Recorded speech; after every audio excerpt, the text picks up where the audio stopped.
va nous présenter un petit peu la nouvelle stratégie en matière de tourisme qui va être abordée et peut-être un peu plus en particulier par rapport à sa mission, en fait, un peu peut-être un retour d'expérience aussi sur deux projets que la région a menés en matière de tourisme.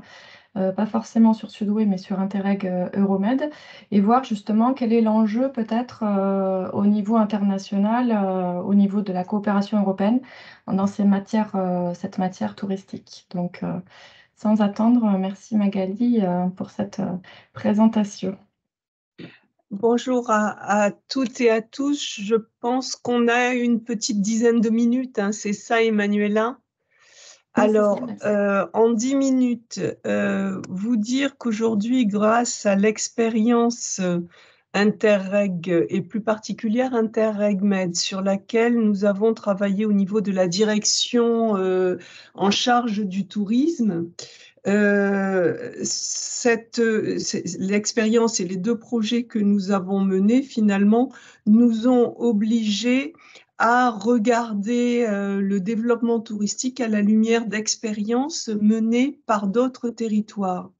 Et c'est vrai que pour l'Occitanie, échanger des expériences avec des territoires tels que la Croatie, des régions de Croatie, l'Espagne, l'Italie, c'est quand même extrêmement enrichissant parce que ce sont des destinations touristiques qui nous ressemblent. Travailler avec d'autres pays vient nourrir un peu nos réflexions. Travailler avec nos collègues de régions françaises est intéressant, mais la vision et ce qui est fait dans d'autres pays est encore plus intéressant parce que du coup, ça décale un peu nos regards. Sur la politique touristique qu'on fait voter là dans une heure, dans moins d'une heure, on a un schéma régional de développement du tourisme et du loisir. Et ce schéma est vraiment très ancré dans, dans ce qu'on appelle le pacte régional pour l'Occitanie, c'est-à-dire un projet politique pacte vert, pour être assez précise. Juste avant la crise Covid, notre présidente avait rencontré la présidente de la commission et avait dit on va faire un pacte vert pour l'Occitanie, un Green New Deal pour l'Occitanie. Et durant la période du Covid, enfin durant la première année de Covid, on a travaillé à la fois pour répondre aux urgences et également sur un projet à long terme qui a permis de voter un pacte vert pour l'Occitanie, donc en lien avec le Green New Deal de la Commission. Deuxième sujet, notre SRDTL, on a tagué pas mal d'actions avec les objectifs de développement durable de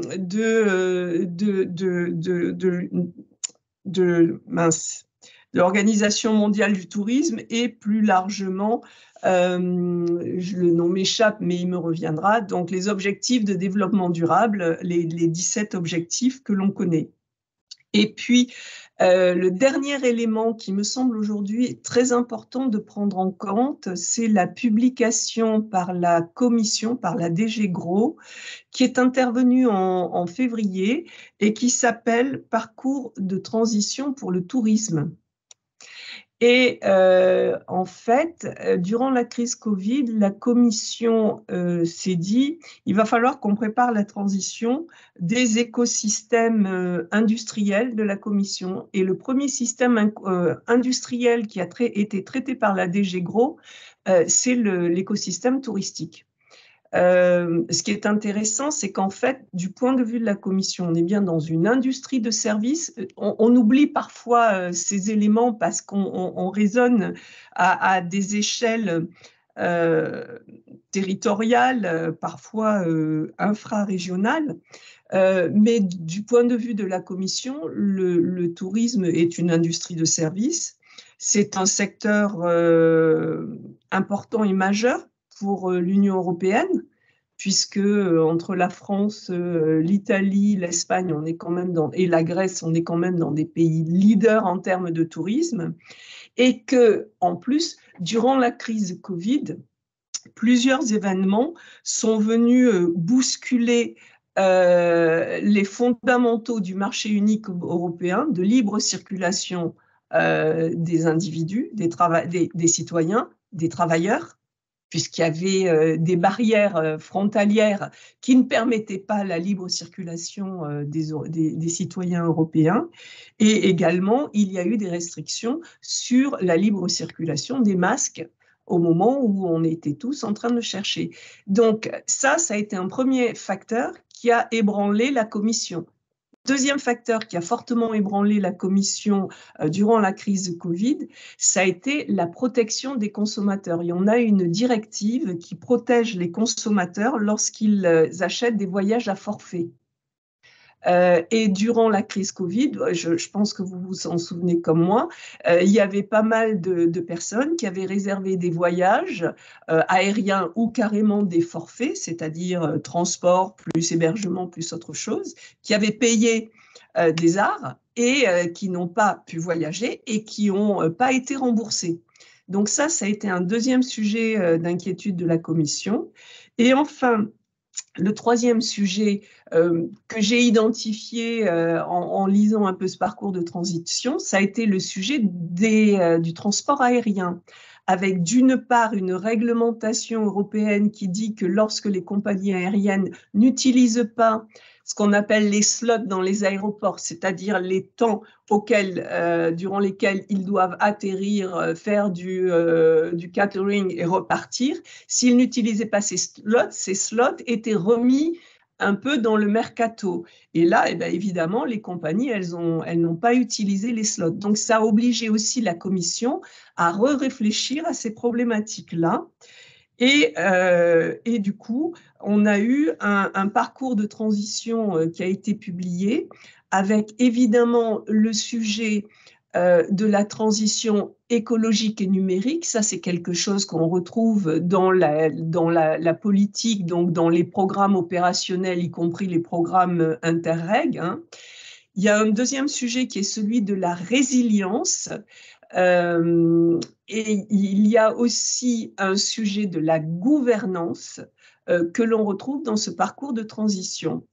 Et dans un axe qui est extrêmement fort dans ce parcours de transition, c'est celui de la souveraineté des data,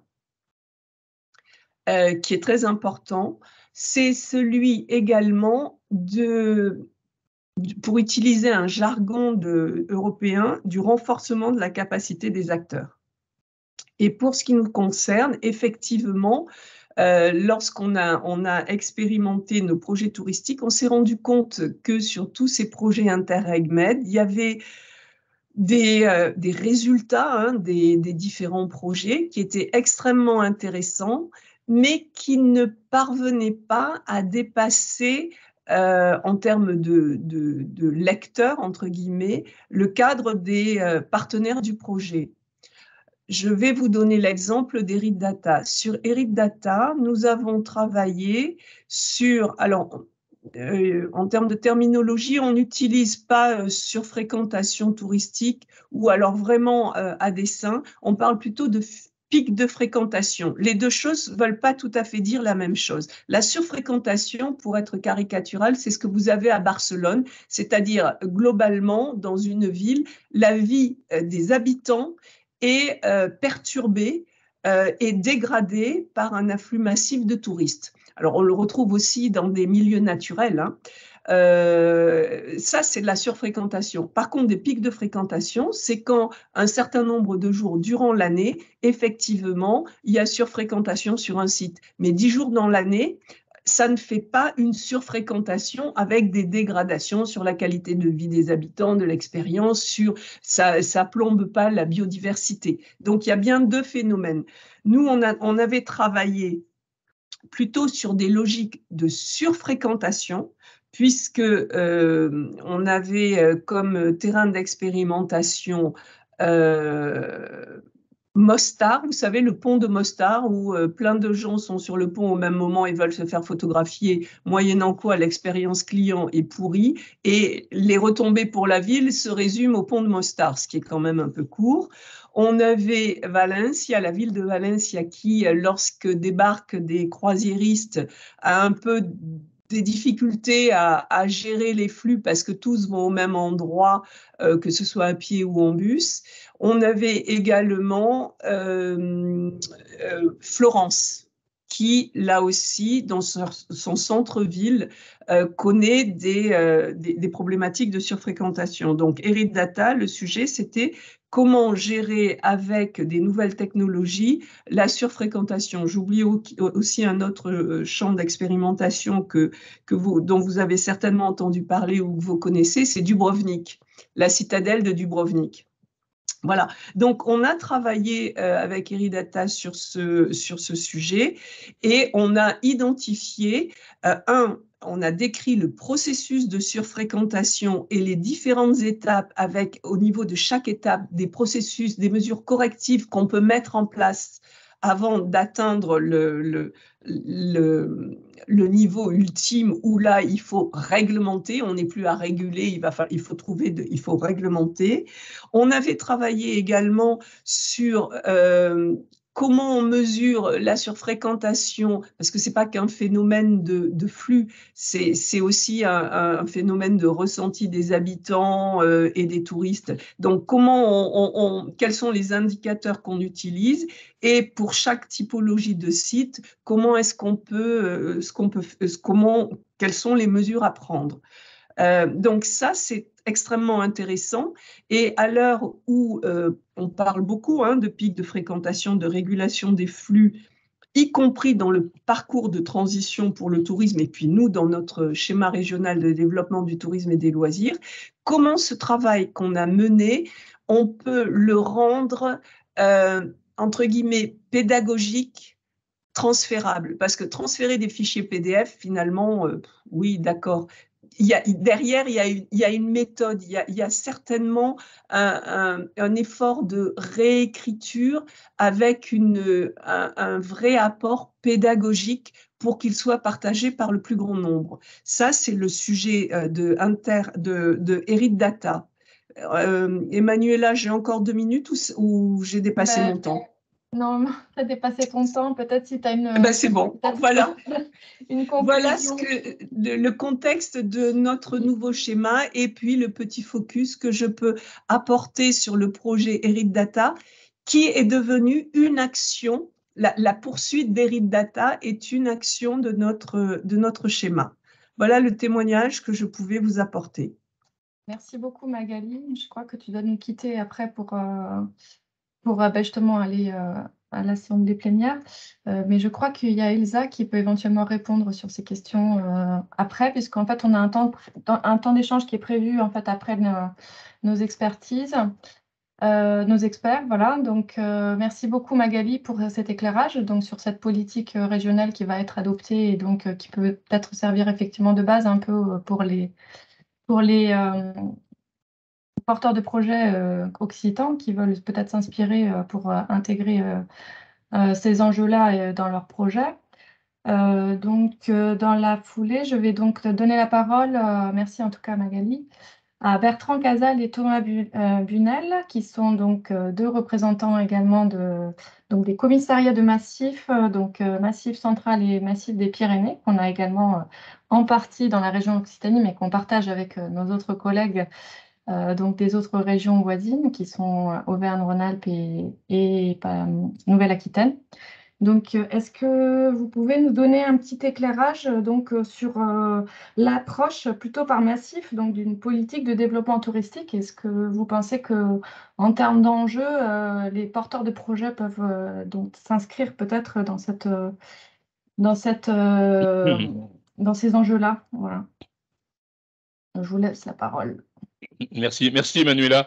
Oui, Thomas vous parlera après de ce qui sont effectivement des politiques qu'il déploie sur les Pyrénées. Pour le Massif central, il faut savoir que notre entrée, parce qu'effectivement le Massif, il y a une politique qui est menée au titre de la loi montagne. J'essaye d'aller vite, hein, je ne vous parlerai pas de la loi montagne, mais effectivement il y a aussi des régions. Magali est intervenue, hein, qui interviennent sur le Massif au titre de leur politique régionale. Donc nous, au niveau du massif, on essaye d'avoir une entrée qui soit complémentaire et qui vienne, voilà, privilégier un petit peu les spécificités du massif. Et notre entrée à nous, au niveau massif central, c'est tout ce qui est sport et activités de nature. Ça a été notre entrée et on a développé des politiques publiques, ce qu'on appelle les pôles de nature. C'est des territoires que l'on accompagne, qui ont une stratégie de valorisation des sports et des loisirs de nature, une stratégie un peu spécifique. Et puis, c'est les grandes itinérances Massif central que l'on accompagne. Tout le monde connaît bien sûr le chemin de Saint-Jacques, mais également peut-être le Stevenson ou maintenant la grande traversée en VTT du Massif central. On a 24 itinérances que l'on accompagne dans nos programmes.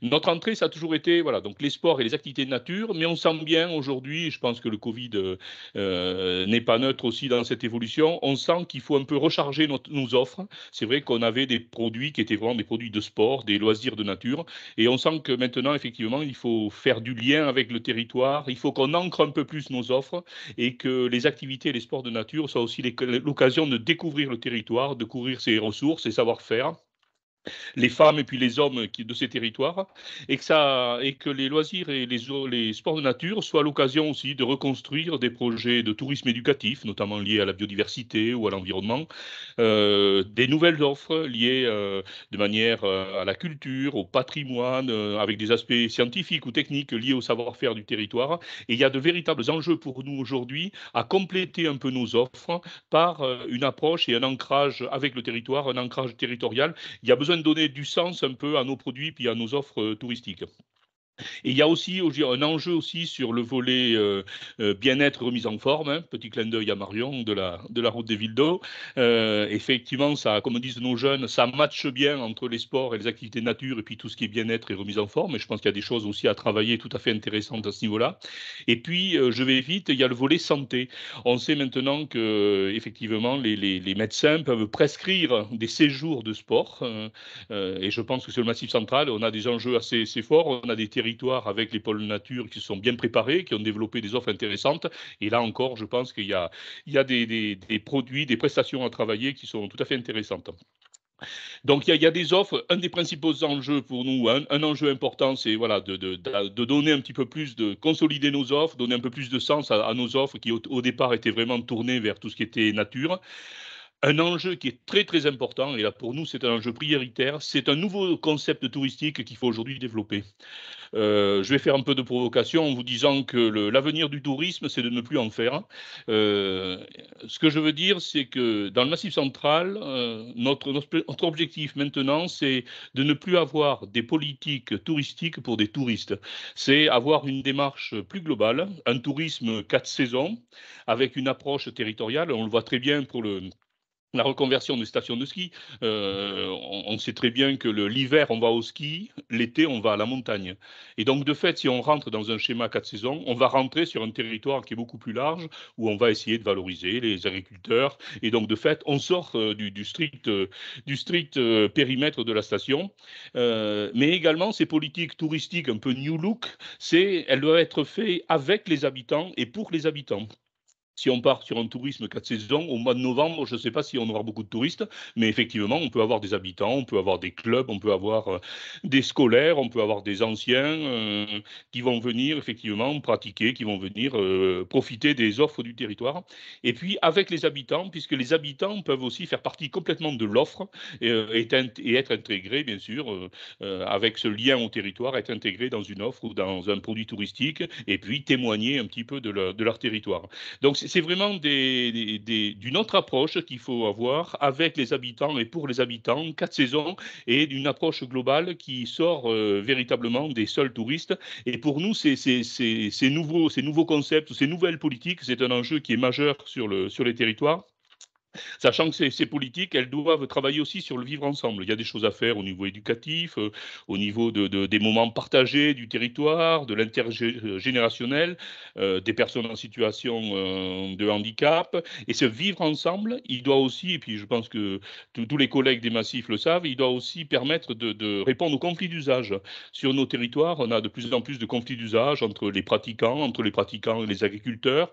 On a des problèmes d'acceptation du tourisme, où certains territoires, on a des fréquentations très fortes, avec des fréquentations très fortes sur des espaces avec une biodiversité de grande valeur. Et donc, c'est une autre démarche qu'il faut avoir, ne pas avoir une politique touristique effectivement que pour les touristes, mais associer l'ensemble du territoire à cette politique pour éviter effectivement ces aspects de conflit d'usage ou d'acceptation sociale du tourisme un peu compliqués. Et un autre enjeu pour le Massif central, pour nous aussi, pardon, c'est le lien qu'on peut faire entre tourisme et accueil de nouvelles populations et de nouveaux actifs. C'est un enjeu très important. Je vais très vite. Aujourd'hui, dans l'Aveyron, par exemple, moi je suis basé dans le sud Massif central, dans l'Aveyron, mais il faut de tout partout. On a des gros besoins en matière de transmission d'entreprise. On sait très bien que les agriculteurs, en 2025, nous allons avoir 2 tiers ou 50% des agriculteurs qui vont partir à la retraite. C'est très compliqué au niveau des successions. En plus, on a une espèce de conflit entre les anciens et les modernes, avec des jeunes qui veulent travailler plus sur de la proximité, ce qui est très bien, mais avec des périmètres souvent beaucoup plus restreints, ce qui fait que là où il y avait un agriculteur, peut-être maintenant il en faudra 2 ou 3, mais on retrouve ces aspects-là aussi sur le problème de transmission, sur l'artisanat, sur la micro-industrie qu'on peut avoir dans nos territoires. Et puis, on a de gros problèmes de recrutement, alors bien sûr le secteur médical, bien sûr le service à la personne, mais c'est vrai aussi pour l'artisanat. Aujourd'hui, c'est vrai qu'on a une tension incroyable, hein. Ça renvoie d'ailleurs à ce que disaient, enfin, ce que les décisions du gouvernement sur là où aujourd'hui il y a des entreprises en tension, les personnes sans papier vont être régularisées. Donc c'est vrai pour l'ensemble du territoire national, mais c'est encore plus vrai pour nous, puisqu'on a des taux de chômage sur l'agglomération de Rodez. Je crois qu'on est à 4 ou 4,2%. Grosso modo, on est au plein emploi. Donc, répondre aux besoins de transmission ou des attentes en matière de recrutement, c'est forcément des gens qui viennent d'ailleurs. Et l'enjeu pour nous, c'est comment on peut effectivement, c'est ce qu'on appelle le tourisme d'immersion, que par le touriste, on puisse faire connaître un maximum le territoire, les savoir-faire, les personnes, et donner envie aux gens qui viennent sur nos territoires pendant quelques semaines, leur donner peut-être envie de venir vivre sur nos territoires. Et dans l'Aveyron cet été, vous aviez beaucoup d'offices de tourisme, des petits slides ou des petites plaquettes qui disaient et si vous restiez, voilà. Et nous, il y a un enjeu très fort aujourd'hui à travailler le tourisme pour l'accueil de nouvelles populations et de nouveaux actifs. Je vais vite. La transversalité, c'est vrai que qui est très importante, hein, le tourisme, et je vais aller très vite, c'est effectivement de la culture, c'est effectivement du patrimoine, c'est effectivement de l'agriculture. Aujourd'hui, il faut qu'on, là encore, dans ces nouveaux concepts touristiques, il faut qu'on ait des approches beaucoup plus larges et qui épousent mieux le territoire. Et puis, très brièvement, la gouvernance, ça reste toujours un enjeu important. Porter ces politiques touristiques, il faut les porter avec des partenariats qui soient très larges sur les territoires, et ces partenariats qui puissent permettre la pérennité des politiques publiques qu'on met en place. Et la gouvernance, c'est toujours quelque chose de très, très compliqué. Je pense qu'on a encore pas mal de choses à travailler, bien sûr. Bien sûr, la transition écologique et la transition touristique, ça reste des enjeux avec très important aujourd'hui. Et puis, l'observation. C'est vrai que je pense que dans les politiques publiques, on va observer de plus en plus, on va évaluer de plus en plus. Et c'est vrai que sur le Massif central, on n'a jamais été très bon dans l'évaluation, je le dis très simplement. C'est des exercices qui sont très, très compliqués. Et on essaye de faire, mais on ne sait quand même pas bien faire. Et je pense qu'il y a un enjeu aussi sur l'observation, sur l'évaluation, sur la professionnalisation à ce niveau-là. Voilà, pour nous, les enjeux ils se situent à ces différents niveaux, sachant que les deux principaux enjeux dans tous ceux que j'ai pu citer, c'est notamment ce nouveau modèle touristique, hein, je ne vais pas y revenir, mais il faut qu'on pense nos politiques touristiques autrement et qu'on le pense avec le territoire, avec les touristes, mais avec et pour les habitants. Et puis, tout le volet aussi accueil de nouvelles populations, accueil de nouveaux actifs, parce que pour nous, le Massif central, c'est un enjeu majeur pour l'avenir. Voilà très brièvement pour nous, au titre de la politique de Massif central, les enjeux qui sont très importants pour nous dans les années qui viennent. Je ne sais pas, Thomas, si tu es par là. Ah oui, je te vois. Oui, bonjour à tous. Merci À Bertrand. toi.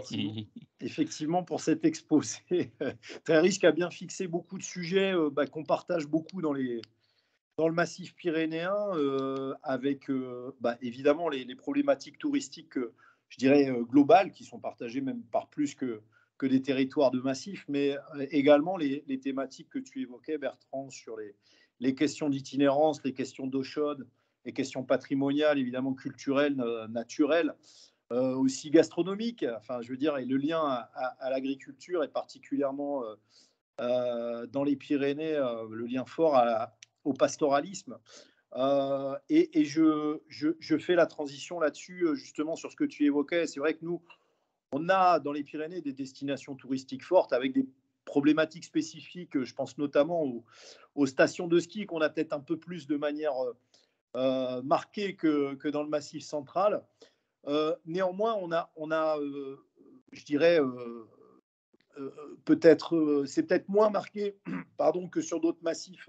Je pense notamment au massif alpin où on a moins des saisonniers que des plus réactifs. Et c'est en ça que je fais la transition avec les différentes activités et les problématiques, je pense notamment sociales, enfin qu'elles soient d'insertion par l'économie, notamment, enfin dans l'activité économique, la question du logement.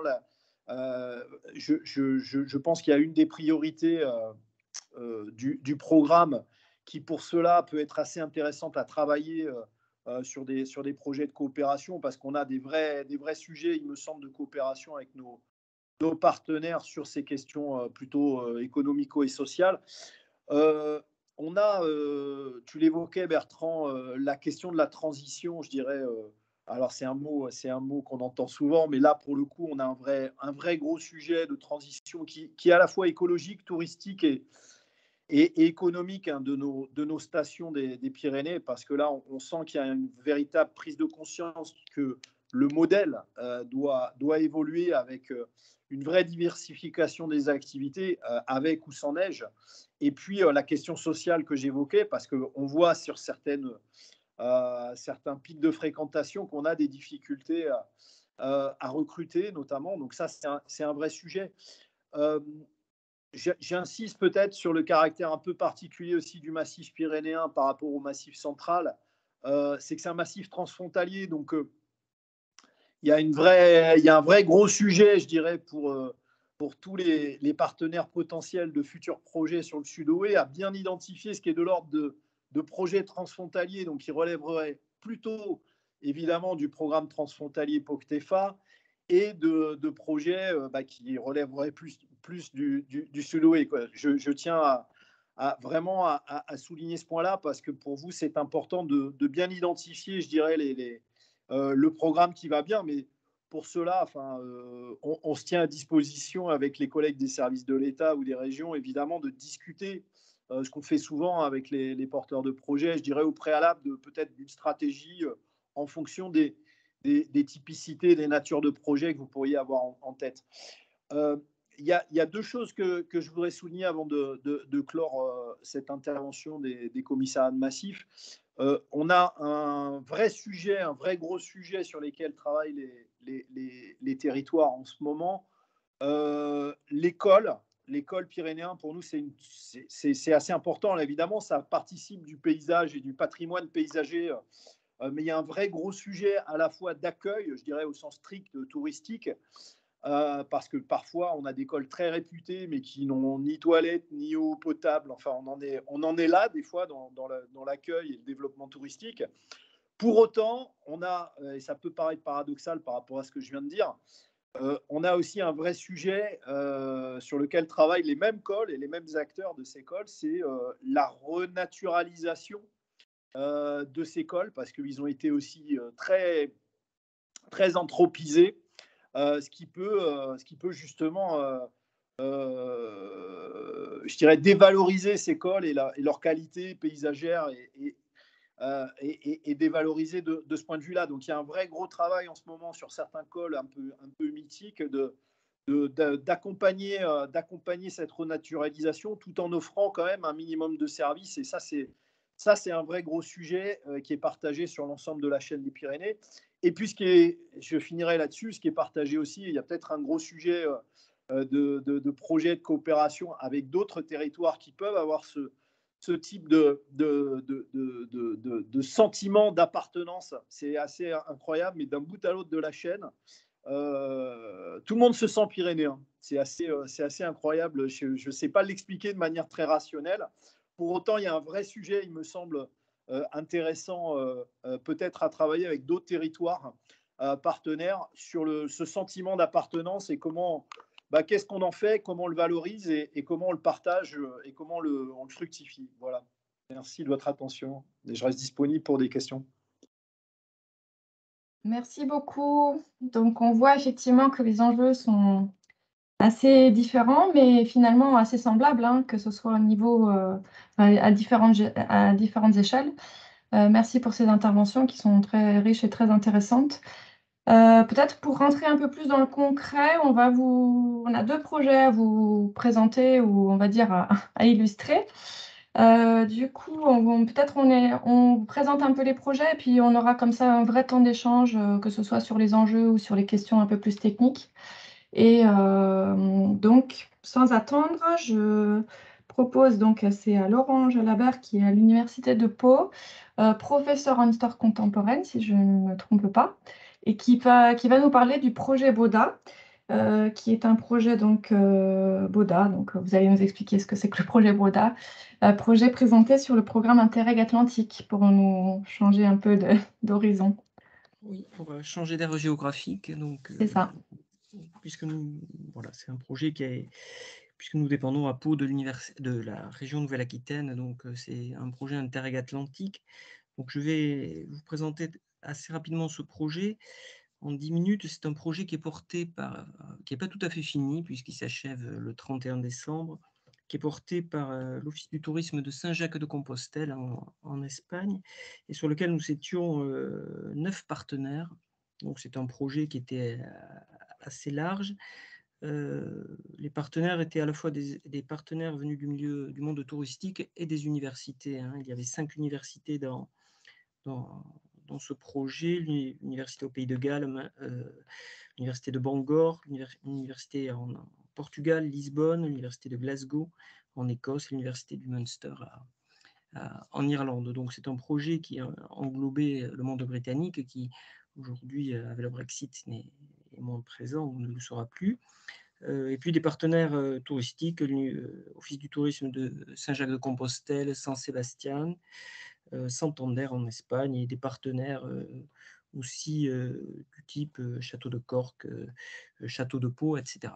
Donc l'idée de ce projet, c'était de mesurer l'impact des nouvelles technologies de l'information et de la communication sur le tourisme, et notamment sur le comportement, l'attitude des touristes. Donc on avait une entrée quantitative et qualitative. Il s'agissait d'essayer de voir un peu, de mesurer, de comprendre ce que les nouvelles technologies, depuis une vingtaine d'années, notamment les réseaux sociaux, les sites internet, les blogs, etc., étaient susceptibles de porter aux opérateurs touristiques, à la fois mesurer la fréquentation, mais aussi les attitudes des touristes sur un certain nombre de sites, et tout particulièrement des sites patrimoniaux.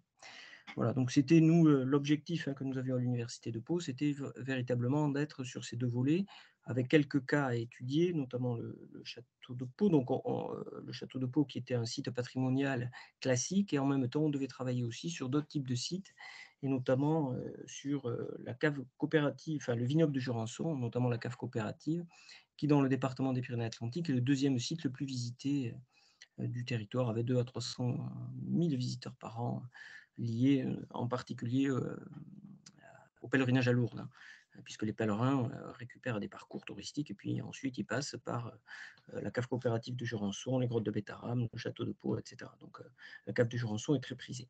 Donc on devait travailler sur ces 2 sites, à la fois de façon quantitative et qualitative, et ensuite d'autres universités travaillaient de façon parallèle, et nous avions des collègues au Pays de Galles qui traitaient les données quantitatives à partir d'outils informatiques, hein, ce sont des scientifiques, et les données nous étaient fournies, hein, par les offices du tourisme, par les opérateurs touristiques ou culturels.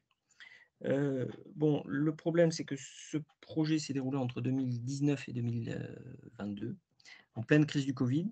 Nous avons commencé au mois de septembre 2019, et bien évidemment mené des études en 2020 et 2021, a été extrêmement complexe puisque nous ne pouvions plus faire de terrain. Nous n'avons pas pu aller sur place tout au long des périodes de confinement, mais aussi parce que pour se déplacer, enfin nous, l'université, on avait besoin d'autorisations multiples et variées de nos responsables présidents de l'université sous une législation très contraignante et nous n'avons quasiment pas pu faire d'études de terrain, si ce n'est des études de proximité. Donc, au fur et à mesure que ce projet s'est développé, nous l'avons réadapté en lien avec les responsables pour travailler sur le Covid essentiellement et sur l'impact qu'a pu avoir le Covid sur tous ces éléments-là, tout ce qui relève de l'attitude finalement et l'usage on pouvait avoir en temps de Covid des outils de la nouvelle technologie. Est-ce que ça a pu modifier, est-ce que ça a pu avoir un impact pour les opérateurs du tourisme? Voilà. Donc, nous en sommes alors des conclusions. Le séminaire terminal a eu lieu la semaine dernière à Glasgow, donc de jeudi à samedi dernier, pendant 3 jours. Alors, on a travaillé sur les 2 volets de l'enquête. Hein. Il est bien évident qu'on a quand même abordé le premier thème, qui était pour nous un thème particulièrement important au départ. Ce qu'on peut mesurer, c'est que bien évidemment, l'attitude des publics sur ces sites touristiques a beaucoup évolué avec l'émergence des nouvelles technologies, notamment depuis, on va dire, le début des années 2000 et la généralisation de l'Internet. Ça n'a fait que s'accélérer, mais là je ne vous apprends rien, avec le développement des smartphones, qui a été véritablement une révolution, et ensuite avec l'usage des réseaux sociaux de plus en plus depuis 4-5 ans. La crise du Covid n'a fait qu'accélérer les phénomènes. Elle n'a pas eu un impact majeur, si ce n'est qu'elle est un accélérateur de phénomènes. À savoir que dans les enquêtes participatives qu'on a pu faire sur les différents sites, on s'aperçoit qu'aujourd'hui, il y a très peu de touristes qui, quand ils se déplacent sur un site patrimonial d'envergure, ne se renseignent pas en amont pour voir, pour récupérer des renseignements sur le site vers lequel ils sont susceptibles d'aller. Ils regardent énormément et de plus en plus les réseaux sociaux, notamment plus on va vers les jeunes générations, mais pas que. Tout particulièrement, alors un certain nombre de sites, pas de sites, hein, mais de réseaux sociaux du type Instagram, notamment, qui sont très regardés par les moins de 30 ans, voire 35 ans, et puis des réseaux type Facebook qui sont extrêmement regardés, mais par toutes les générations, avec paradoxalement les plus de 60 ans qui sont aussi très présents sur ces sites-là et sur ces réseaux sociaux-là, ce qui n'est pas le cas pour une génération intermédiaire entre 40 et 60 ans, qui sont les générations notamment d'un certain nombre d'actifs très présents et qui utilisent ces réseaux d'un point de vue professionnel, mais beaucoup moins d'un point de vue du loisir. Donc là, on a pu mesurer ces attitudes-là, même si on n'en est encore qu'à des données quantitatives et aux premières interprétations, on n'est pas allé plus loin, mais on a fait ces constats-là qui sont des constats importants. La crise du Covid a renforcé les choses et ce que l'on a pu noter depuis dans les enseignements sur lesquels on a échangé à Glasgow la semaine dernière, c'est que la crise du Covid avait renforcé la sélectivité de la part des touristes. C'est-à-dire qu'ils vont être beaucoup plus sélectifs depuis la crise du Covid sur leur choix de destination. Et pour cela, ils vont beaucoup massivement utiliser toutes les nouvelles technologies de l'information et de la communication. Ils vont accumuler les informations. Ce sont les données qu'on a pu recueillir sur 3-4 sites comme ça.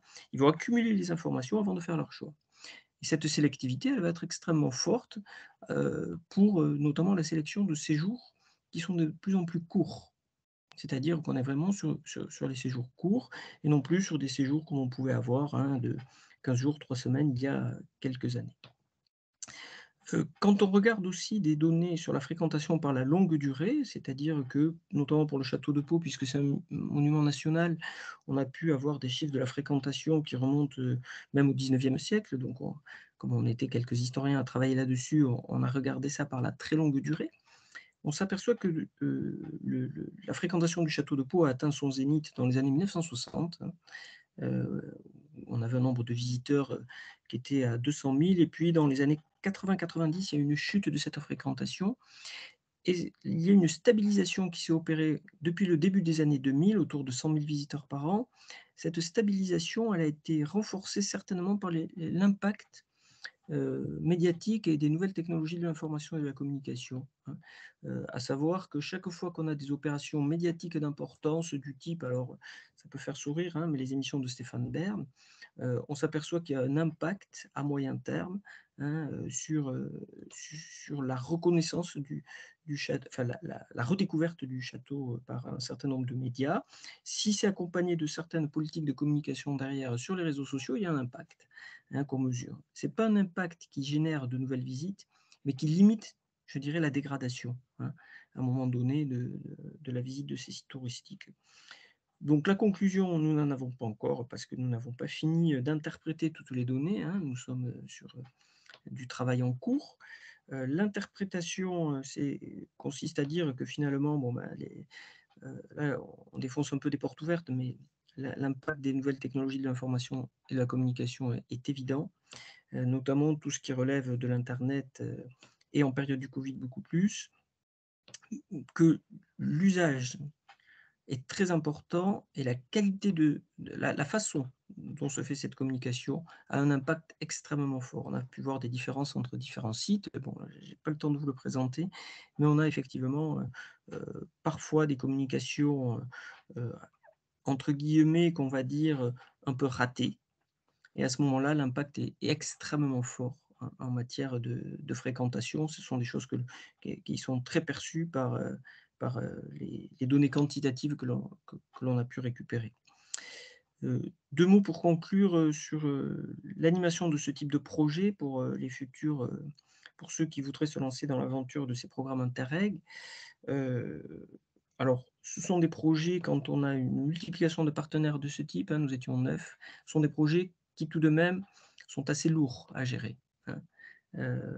Alors, en plus, on a été, nous, impactés par la crise du Covid. C'est vrai que ce sont des projets qui sont assez lourds, assez complexes à mettre en œuvre, surtout dans les phases de démarrage. Je pense que la phase de pré-préparation pour les porteurs est absolument essentielle, parce qu'ensuite, le temps devient extrêmement rapide, très court, et que la coordination des partenaires de langues différentes pour ce qui nous concernait, de territoires différents, la circulation qui a été complexifiée pour nous, n'a pas été un facilitateur. Donc, je pense que les porteurs doivent vraiment se préparer, je dirais, à ce fonctionnement-là. Deuxième point, le suivi administratif pour des instances.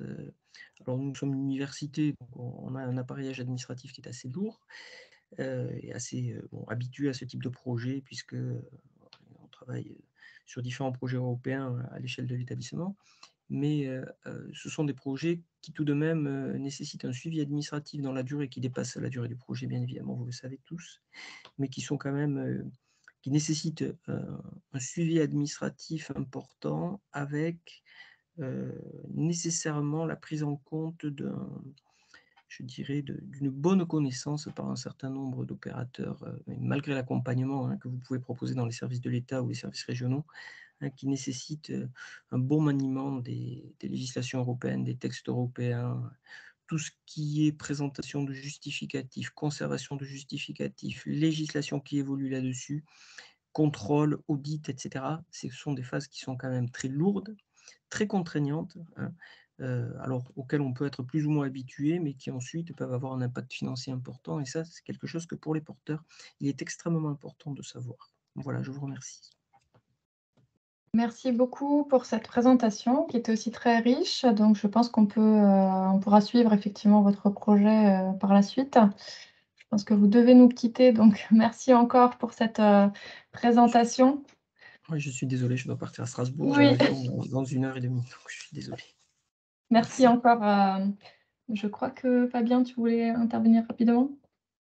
Oui, juste on prendra le temps d'une session de questions-réponses avec tous les participants, mais moi je note quand même dans la présentation qui a été faite par M. Jalabert, qu'à travers l'idée de sélectivité qui a été mise en exergue par le Covid, finalement, on met aussi en exergue des éléments en fait, qui étaient aussi présentés dans les stratégies de nos collègues du Massif, qui touchent à la valorisation, donc à la qualité de la valorisation en fait, des biens ou des espaces d'une part, et aussi à la logique en fait d'avoir des approches très intégrées Et notamment, je rebondis sur ce qu'évoquait Bertrand Casal, hein, sur la nécessité finalement de faire du tourisme sans faire du tourisme, c'est-à-dire d'avoir une approche intégrée d'un espace pour mieux justement le valoriser et mieux permettre en fait à des clientèles, ou si on parle que sur le volet clientèle, en fait de faire un choix,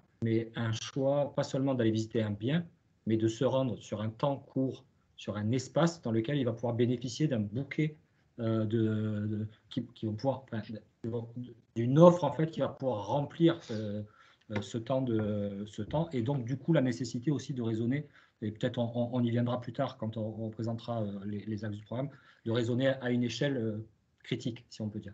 Enfin, voilà, je trouve la complémentarité de vos présentations assez intéressante à cet égard. Merci. Merci beaucoup. Et donc, peut-être pour clore un peu cette partie un peu d'expertise et de présentation, donc on a un dernier projet à vous présenter, qui est le projet HELPS, si je ne me trompe pas. Donc, Marion Vansingle, qui est responsable de la coopération européenne, donc à la route des villes d'eau et du Massif central et Thermo-Auvergne, c'est ça? C'est bien ça, bonjour à tous. Bonjour. J'avais prévu une petite vidéo de présentation, je ne sais pas si c'est possible de la... Je vais le faire de suite, attendez.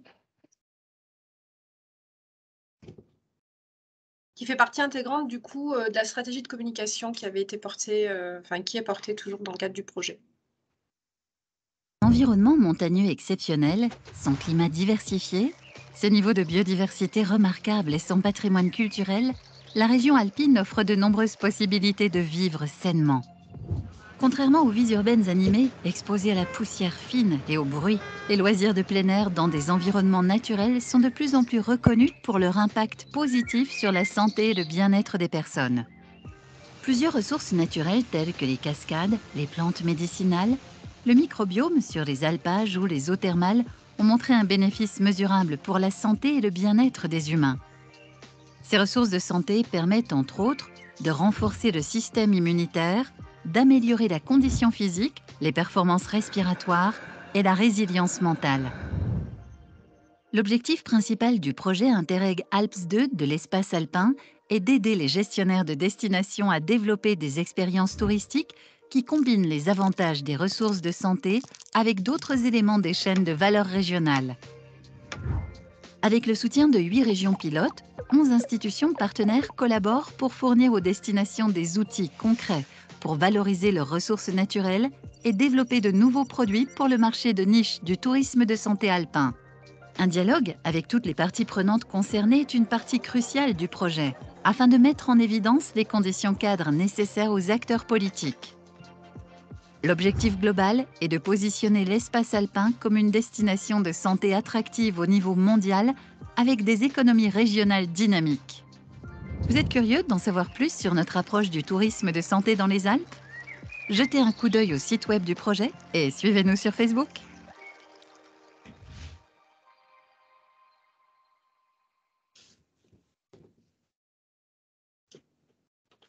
Voilà, ça vous donne déjà une petite idée de quoi parle le projet européen et Alps 2. Alors, j'avais prévu un PowerPoint. Je ne sais pas si je peux le partager, si vous pouvez le partager. Si vous pouvez, mais sinon, je peux le faire comme vous voulez. Eh ben, je vais tenter le partage d'écran.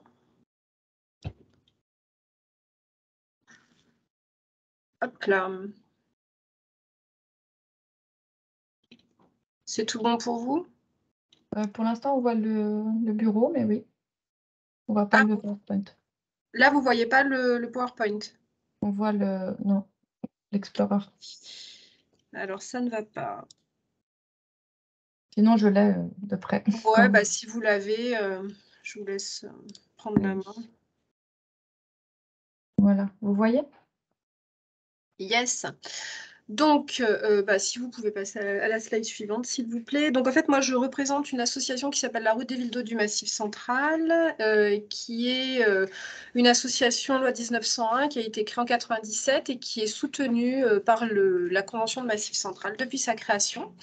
qui donc a pour objectif de changer l'image de la destination thermale au sens large et de travailler sur les spécificités de notre destination, à savoir le bien-être à l'eau thermale et le patrimoine thermal. C'est une association donc qui est sur les 4 grandes régions, 17 stations thermales en sont membres, 9 départements, qui représentent 55 000 lits touristiques plus ou moins aujourd'hui, et qui a donc un certain nombre d'années d'existence et qui s'est impliquée à l'échelle européenne il y a déjà un petit moment, puisque la Route des Villes d'Eau du Massif central est membre associé d'une association européenne qui s'appelle l'Association européenne des villes thermales historiques, qui travaille sur le volet patrimonial et l'histoire thermale en Europe.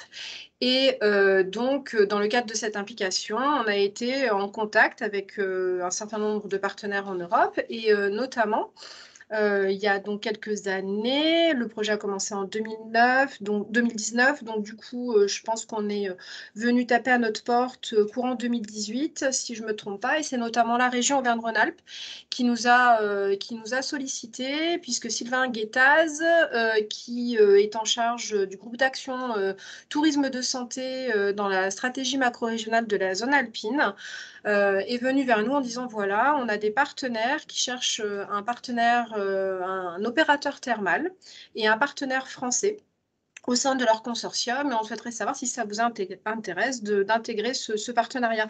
Donc, ce qu'il faut savoir, c'est que nous, on n'avait jamais coopéré sur l'espace alpin. C'était un programme qu'on ne connaissait pas. On connaît Interreg Europe. On a déjà une expérience sur ce programme-là, mais Interreg Espace Alpin, c'était une première pour nous. Vous pouvez changer de slide, s'il vous plaît. Donc en fait, un projet qui a duré 3 ans et 3 mois, qui est en train de se clôturer, hein, plus ou moins, là, sur cette fin d'année, d'environ 2,5 millions, cofinancé à 85% par le programme, et qui, donc, comme vous avez dû le comprendre, souhaite positionner l'espace alpin comme un territoire de santé unique, puisque l'idée, c'est d'utiliser les ressources naturelles de cet espace pour le valoriser en tant que destination touristique pour prendre soin de soi. La slide suivante, s'il vous plaît. Un consortium de partenaires donc, qui est composé de 11 partenaires sur 6 pays de l'arc alpin, avec donc en France 2 opérateurs, la Route des Villes d'Eau du Massif central pour ce qui concerne le volet thermal, bien-être, patrimoine, Alparc pour ce qui concerne les espaces protégés alpins.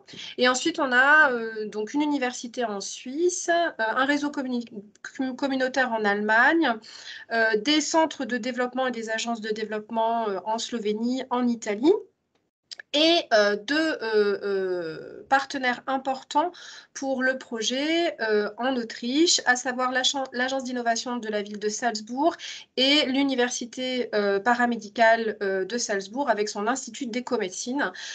C'est donc eux qui coordonnent le projet et qui nous ont associés à ce beau projet.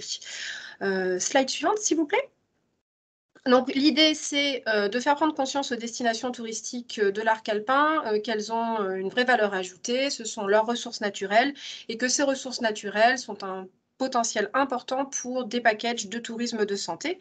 Nous, en tant qu'opérateur thermal et association touristique de bien-être et de patrimoine, mais aussi travaillant sur le thermalisme médicalisé avec une autre association qui s'appelle Therme Auvergne, c'est vrai qu'on est à la croisée des chemins et cette thématique de tourisme de santé nous semblait tout à fait intéressante. Et ce qui nous a semblé intéressant en tant qu'opérateur massif central, c'est aussi d'aller coopérer avec un autre territoire de massif, notamment le massif alpin, pour voir si les stratégies étaient les mêmes, pour voir si on avait des bonnes pratiques à aller porter sur l'arc alpin et également découvrir des stratégies intéressantes qu'on pourrait éventuellement valoriser au niveau du commissariat de massif, par exemple. Slide suivante, s'il vous plaît. Donc, on a travaillé sur des thématiques qui étaient le thermalisme, la biodiversité, l'agriculture, les chemins de randonnée, les espaces protégés, voilà, tout le potentiel lié à la ressource naturelle de l'arc alpin. En termes d'activité, donc nous aussi, c'est un projet qui a été fortement impacté par le Covid.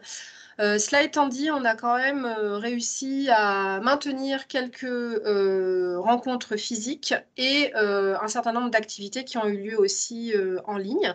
Donc en fait, nous, en tant que partenaire, la route des villes d'eau du Massif central, on nous a demandé de participer à toutes les activités du projet, donc les activités liées à la recherche et aux publications que je vous présenterai tout à l'heure, mais aussi aux workshops transnationaux qui ont été organisés tout au long de la vie du projet. Donc on a participé aux workshops des autres partenaires, on a été associés, on a parfois aussi, on est parfois intervenu, etc. Et on nous a demandé d'organiser donc un workshop sur le tourisme de santé avec un focus sur le thermalisme qui s'est organisé, alors je crois que c'était 2019, septembre 2019, en partenariat avec Auvergne-Rhône-Alpes Tourisme lors des rencontres du tourisme justement. Donc on avait fait ça à la région à Lyon. Les partenaires des Alpes 2 sont donc venus nous voir à Lyon. Donc sur cette journée où on a présenté le thermalisme et le tourisme de santé en Auvergne-Rhône-Alpes comme étant une bonne pratique. Les opérateurs thermaux ont pu présenter leurs projets de développement, aussi exposer leurs problématiques, parler aussi de la recherche thermale, de l'utilisation donc de cette eau thermale à des fins thérapeutiques, de santé, de bien-être, etc. Et ensuite, on a associé, nous, en tant que partenaires, d'autres opérateurs régionaux dans les différentes activités du projet. Donc, on a eu l'opportunité d'aller avec François Boissac, qui est directeur du tourisme à la région Auvergne-Rhône-Alpes, mais aussi avec la station de Bourbon-Lancy et la station de Vals-les-Bains en Autriche, dans une station thermale qui s'appelle Bad Gastein, où on a donc donné des interventions lors d'un symposium international sur le tourisme de santé dans les Alpes. Et aussi, on a eu l'opportunité de visiter les installations thermales et de découvrir les thérapeutiques thermales proposées donc, par cette station qui a quand même une thérapie unique en Europe et dans le monde qui est basée sur le radon, l'utilisation du radon, ce qu'on ne fait pas en France. Hein. Donc pour nous, c'était assez intéressant. Et on a également donc, participé à la conférence finale qui a eu lieu en Italie avec la présence de Sylvain Guettas, donc, qui est responsable de la stratégie macro-régionale de la zone alpine pour la région Auvergne-Rhône-Alpes, et Jean-François Joubert d'Auvergne-Rhône-Alpes Tourisme. Vous pouvez passer, s'il vous plaît. Donc voilà, ça c'était pour illustrer toutes les réunions, les visios qu'on a eues, les workshops transnationaux qui ont principalement eu en ligne, les steering committees et différentes réunions communication qui se sont passées donc en visioconférence. Slide suivante, s'il vous plaît. La stratégie de communication, donc avec la vidéo que vous avez vue, qui a été faite en plusieurs langues, mais il y a aussi d'autres vidéos qui ont été réalisées que vous pouvez trouver sur la page YouTube du projet, qui expliquent plus en détail les outils qui ont été créés dans le cadre du projet. Il y a eu toute une stratégie sur les réseaux sociaux aussi, il y a eu des publications, voilà, dont je vais vous parler. Slide suivante, s'il vous plaît. Donc, les réalisations, c'est un projet qui s'est intéressé à travailler sur une boîte à outils pour les managers de destinations touristiques qui souhaiteraient développer les packages de tourisme de santé sur leur territoire. Donc, il y a un outil qui est en ligne et qui va être lancé prochainement. Vous êtes un territoire, vous êtes intéressé pour connaître votre potentiel, vous remplissez l'enquête. L'algorithme qui a été généré par l'Institut d'écomédecine et l'Agence d'innovation de la faculté de médecine de Salzbourg vous permet de vous faire un diagnostic sur votre territoire, sur les potentiels de tourisme de santé et de ressources naturelles à des fins touristiques. Ça vous donne un diagnostic et des recommandations. Donc ça, c'est le premier outil qui a été créé. Slide suivante, s'il vous plaît. Une publication également qui est une publication qui, on va dire, met à disposition l'ensemble des contenus qui ont été générés dans le cadre des projets, les comptes rendus de workshops et des échanges. Les régions pilotes ont également permis d'identifier des bonnes pratiques qui sont également disponibles donc, dans cette publication, mais également des plans d'action qui ont été générés à l'échelle de la zone macro-régionale et qui sont également donc, disponibles dans cette publication. Notamment, nous, notre contribution, ça a été de valoriser un concept qui est le concept de station thermale de prévention santé qu'on porte au plan régional. Voilà, donc par exemple, notre contribution, ça a été ça. Mais aussi d'expliquer en quoi la ressource thermale était une ressource importante pour le tourisme de santé dans la zone alpine. et aussi quelles étaient les études qui démontraient le service médical rendu du thermalisme en France. Slide suivante, s'il vous plaît. Donc voilà, une boîte à outils qui est disponible sur le site internet du projet, qui permet donc aux managers de destination d'être outillés justement s'ils souhaitent se lancer sur cette stratégie à l'échelle de leur destination. Slide suivante, s'il vous plaît. Une publication avec une brochure sur les ressources naturelles de l'espace alpin. Vous pouvez passer également, où on a une double page dédiée donc à la thérapie thermale et aux eaux thérapeutiques. La slide suivante, liée au plan d'action. Donc en fait, l'ensemble des bonnes pratiques qui ont été identifiées, l'ensemble des stratégies portées par les régions pilotes, qui ont été valorisées et qui ont été sujet des échanges dans le cadre donc, des workshops transnationaux, font l'objet d'une publication qui va venir nourrir la stratégie macro-régionale de la zone alpine. L'idée, c'était donc de proposer un plan d'action pour la stratégie macro-régionale de façon à ce que le tourisme de santé soit un axe prioritaire de l'espace alpin pour la prochaine période de programmation 2021-2027. C'est une stratégie qui a été présentée du coup dans le cadre du groupe d'action 2 sur le tourisme de santé sur la stratégie macro-régionale. Voilà. Et pour finir, vous dire que nous, en tant qu'opérateur, Massif Central, la Route des Villes d'Eau est donc membre d'une association européenne. Vous voyez le logo qui est donc un itinéraire culturel du Conseil de l'Europe. On est également partenaire donc, du projet Alps 2, financé donc par Interreg Espace Alpin, et Thermes Auvergne, qui est donc une autre association pour laquelle je travaille, qui travaille sur le thermalisme médicalisé et coordinateur d'un projet sur Interreg Europe qui s'appelle InnovaSpa, et qu'on porte depuis 5 ans. Et peut-être vous encourager sur le fait que oui, c'est compliqué, effectivement, de porter des projets européens. C'est très contraignant au niveau administratif et financier, mais que sur les programmes Interreg, les cofinancements sont quand même très élevés, notamment pour le temps de travail et pour les déplacements, mais aussi pour des études, pour des activités diverses et variées, et que nous, au départ, ça nous faisait très peur, mais que maintenant, ça fait 10 ans qu'on est sur la coopération européenne et 5 ans qu'on s'implique dans des projets européens, et que vraiment, ça vaut le coup de tenter l'expérience. Merci.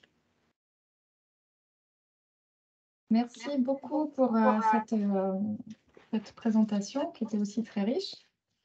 Voilà, donc je pense qu'on a fini avec les présentations. On va laisser un peu la place un peu aux questions ou aux remarques. Je ne sais pas si vous avez peut-être des questions, parce que c'est vrai que ça a été très dense, très riche. On a vu beaucoup de choses, beaucoup d'aires géographiques, mais au final, j'ai l'impression quand même que les enjeux sont quand même assez communs. Donc, on va prendre quelques questions. Oui, François. Oui, bonjour, merci pour ces présentations. Alors, je vais intervenir un peu en décalé par rapport au sujet, parce que le tourisme, c'est toujours un champ très large, et je suis heureux de voir que le Massif Central cite les sports nature comme quelque chose qui fait partie du tourisme. Donc, je dis ça parce que moi, je représente des établissements du sport, des CREPS, et puis on est en train de monter un réseau de partenaires dans le champ du sport.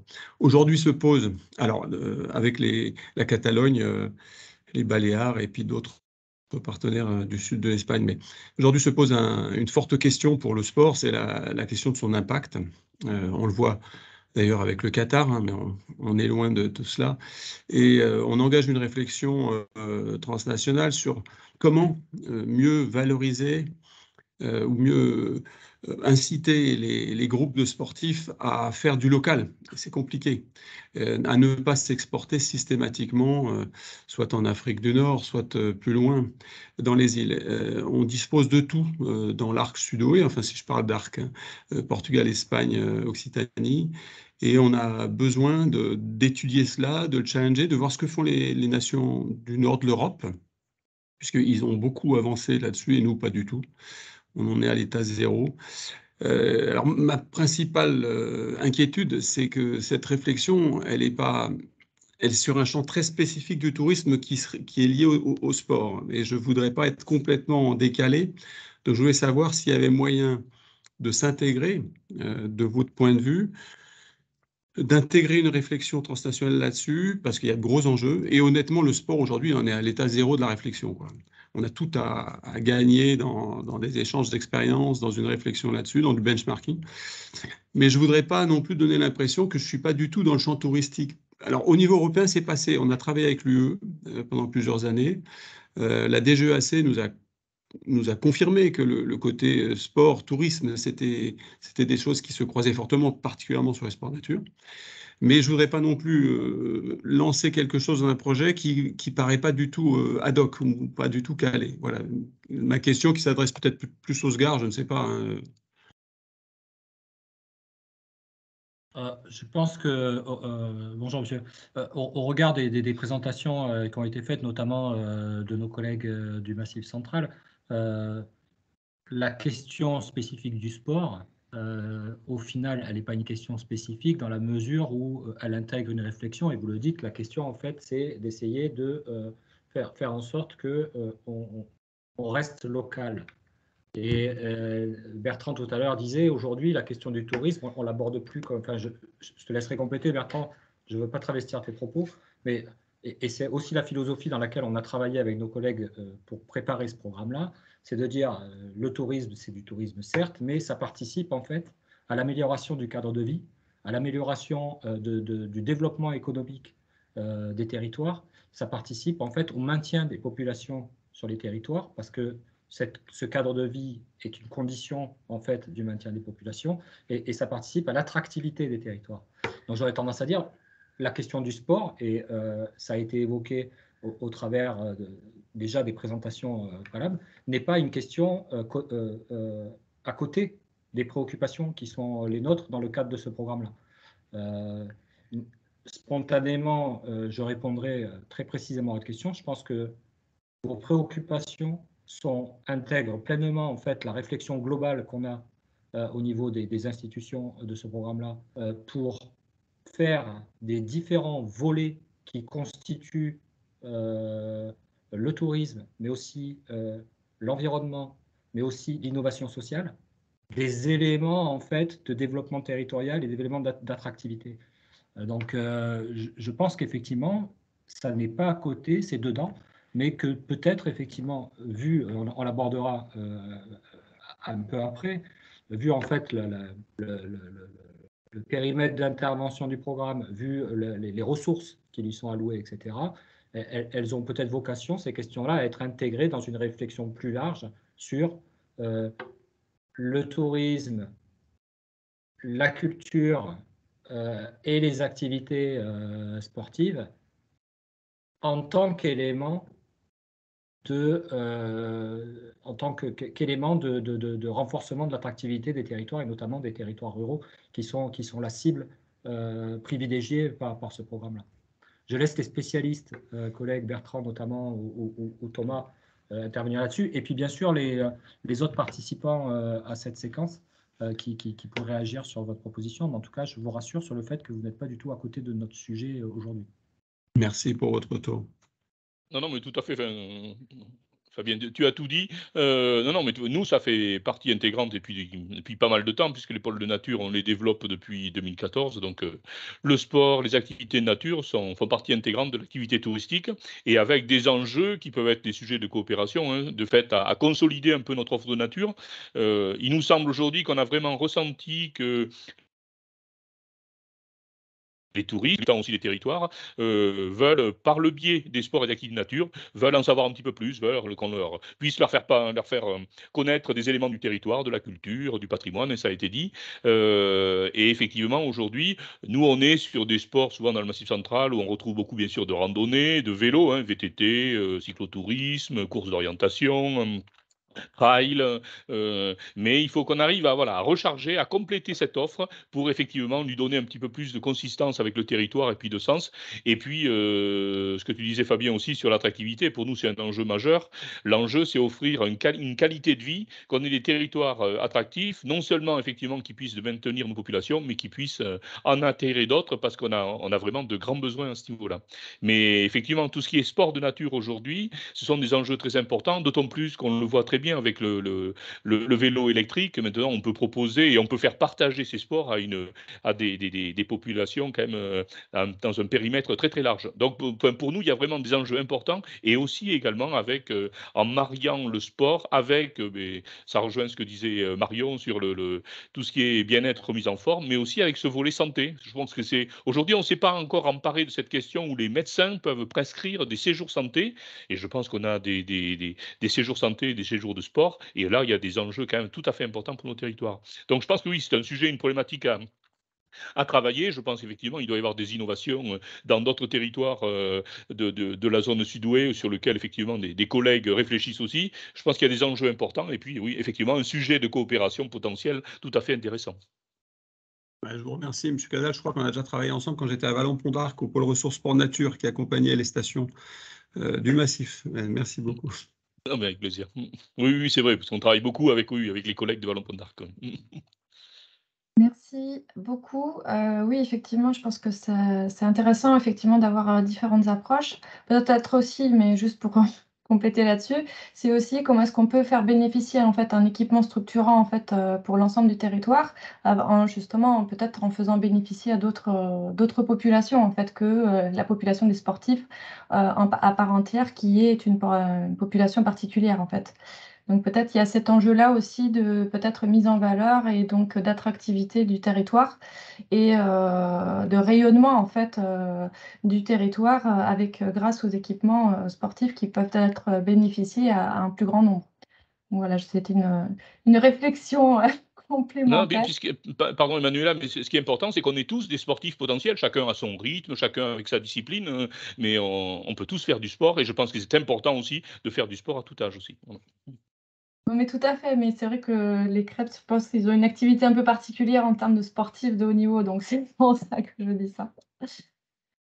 S'il n'y a pas d'autres interventions, je vous propose peut-être qu'on continue parce qu'on a encore qu'on rentre peut-être un peu plus maintenant dans le détail justement des attendus du programme. Du coup, de vous faire une petite présentation rapide de ce que c'est que justement ce nouveau programme Sud-Ouest, la logique d'intervention, les attendus du programme qu'on a en partie un peu défloré, mais peut-être d'aller un peu plus loin sur ce qui est attendu en termes de propositions de projets, de philosophie générale sur les projets, qu'est-ce qu'on attend de ces projets-là, en termes par exemple, de chaîne de valeur et de partenariat. Et enfin, une session vraiment plus pratico-pratique avec l'aide du secrétariat conjoint qui va nous parler justement des outils mis en place par le secrétariat pour les candidatures et l'appel à projet qui devrait aussi être imminent. Donc, sans attendre, je te relaisse la parole, Fabien, avec Sébastien, pour que vous puissiez présenter les attendus du programme. Je te partage le PowerPoint. Oui, je vous propose en fait finalement sur la base de la présentation des attendus du programme de poursuivre cette discussion là qui s'est engagée à l'initiative de M. Bouchard sur la question du sport pour l'élargir dans la mesure où effectivement, je ne sais pas si Emmanuela tu peux projeter les slides ouais. Notamment sur la logique d'intervention dans la mesure où les choix du programme ont été en fait non pas de sectoriser à outrance les interventions, mais bien sur la base des propositions qui étaient faites par la Commission, d'essayer d'avoir des approches intégrées entre les différentes priorités thématiques que le programme proposait. Il y a deux écoles en fait. Il y a une école qui est de dire on travaille en silo sur des thématiques très spécifiques, et il y a une école qui est celle, en tout cas, une méthode qu'on a retenue avec les autres États participants au programme, qui est de raisonner en fait sur les grands enjeux stratégiques que peuvent représenter, sur les grands facteurs d'identité et de différenciation de cet espace sud-ouest par rapport à un environnement plus large et par rapport à d'autres outils d'intervention, et d'essayer de mettre en exergue dans ces différents éléments d'identité ceux sur lesquels on pouvait avoir une approche intégrée pour essayer de viser un meilleur impact avec des ressources, somme toute, assez réduites. Je rappelle, le programme, c'est 115 millions d'euros sur 7 ans, moins maintenant que 7 ans, puisqu'il y a un peu de retard dans le lancement effectif, mais on est quand même sur un territoire très large et sur des ressources, somme toute, assez limitées. Et la démarche qu'on a engagée, en fait, c'est de raisonner sur, pour le sujet qui nous occupe aujourd'hui, c'est de raisonner sur un objectif stratégique qui vise non pas à faire du tourisme, à faire de la santé, à faire de l'innovation, mais bien à conjuguer les efforts, les différentes priorités et les actions des parties prenantes au travers de ces différentes priorités pour renforcer la cohésion sociale et territoriale des territoires de l'espace sud-ouest et en particulier des territoires notamment ruraux qui sont les territoires les plus significatifs des enjeux que le Sud-Ouest se pose, notamment en termes de désertification médicale, de difficulté en fait d'attirer des nouvelles populations sur les territoires et de fait de valoriser en fait des ressources qui sont malgré tout présentes. Et le tourisme s'intègre dès lors comme une priorité qui s'adosse à une priorité qui porte sur la santé, à une priorité qui porte sur l'innovation et à une priorité qui porte, Thomas Bunel l'a évoqué tout à l'heure, sur l'innovation sociale, même si cette thématique liée à l'innovation sociale ne sera pas ouverte sur le premier appel à projet, parce qu'on pense en fait qu'au vu de sa nouveauté, il faut qu'on prenne le temps de travailler un peu plus avec les structures qui pourraient être intéressées, qui ne sont pas aujourd'hui nos clients, si vous me passez l'expression. Donc l'idée, c'est bien de raisonner sur le tourisme et le patrimoine en tant que facteur de développement et d'attractivité. Donc le choix qui a été fait par le programme, en fait, c'est de porter des typologies d'actions très larges pour favoriser, d'une part, tu peux passer, Emmanuela, si tu veux, sur les différents slides. Donc ça, c'est ce que j'évoquais précédemment. Et voilà, de privilégier en fait des typologies d'actions qui soient extrêmement larges, parce que l'objectif, c'est d'aboutir aux résultats qu'on se fixe, et notamment cette question de l'amélioration de la qualité de vie. Je redis, qualité de vie passe par différents leviers, l'innovation, le tourisme, la culture, le développement du patrimoine, y compris du patrimoine naturel, et l'innovation sociale. Et donc, on laisse la latitude. Le choix, c'est de laisser la latitude, en fait, aux porteurs de projets de penser, et je rejoins la question de M. Beauchamp, de penser dans une approche un peu intégrée, comment mobiliser, en fait, ces différents leviers, le tourisme, le sport, le sport santé ou le tourisme de santé comme le tourisme thermal, comme un levier d'attractivité.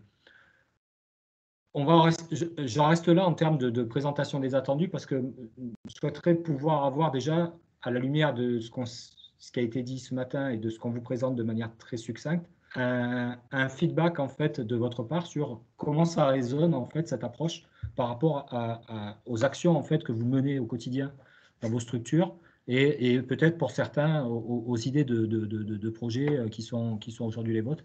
Donc peut-être si vous souhaitez prendre la parole sur ce point. Marion Vincent, allez-y.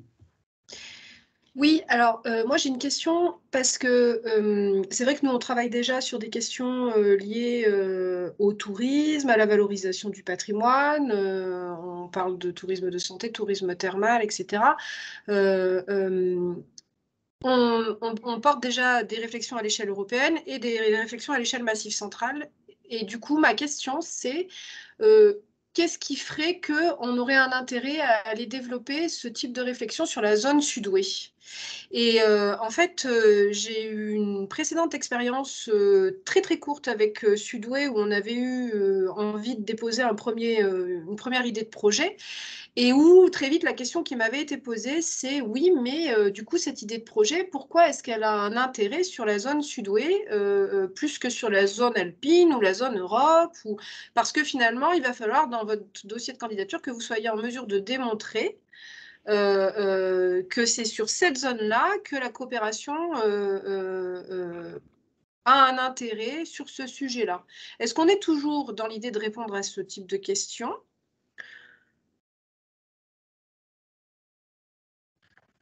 Oui, on est toujours dans l'idée de répondre à ce type de questions, mais dans un ancrage territorial. C'est-à-dire que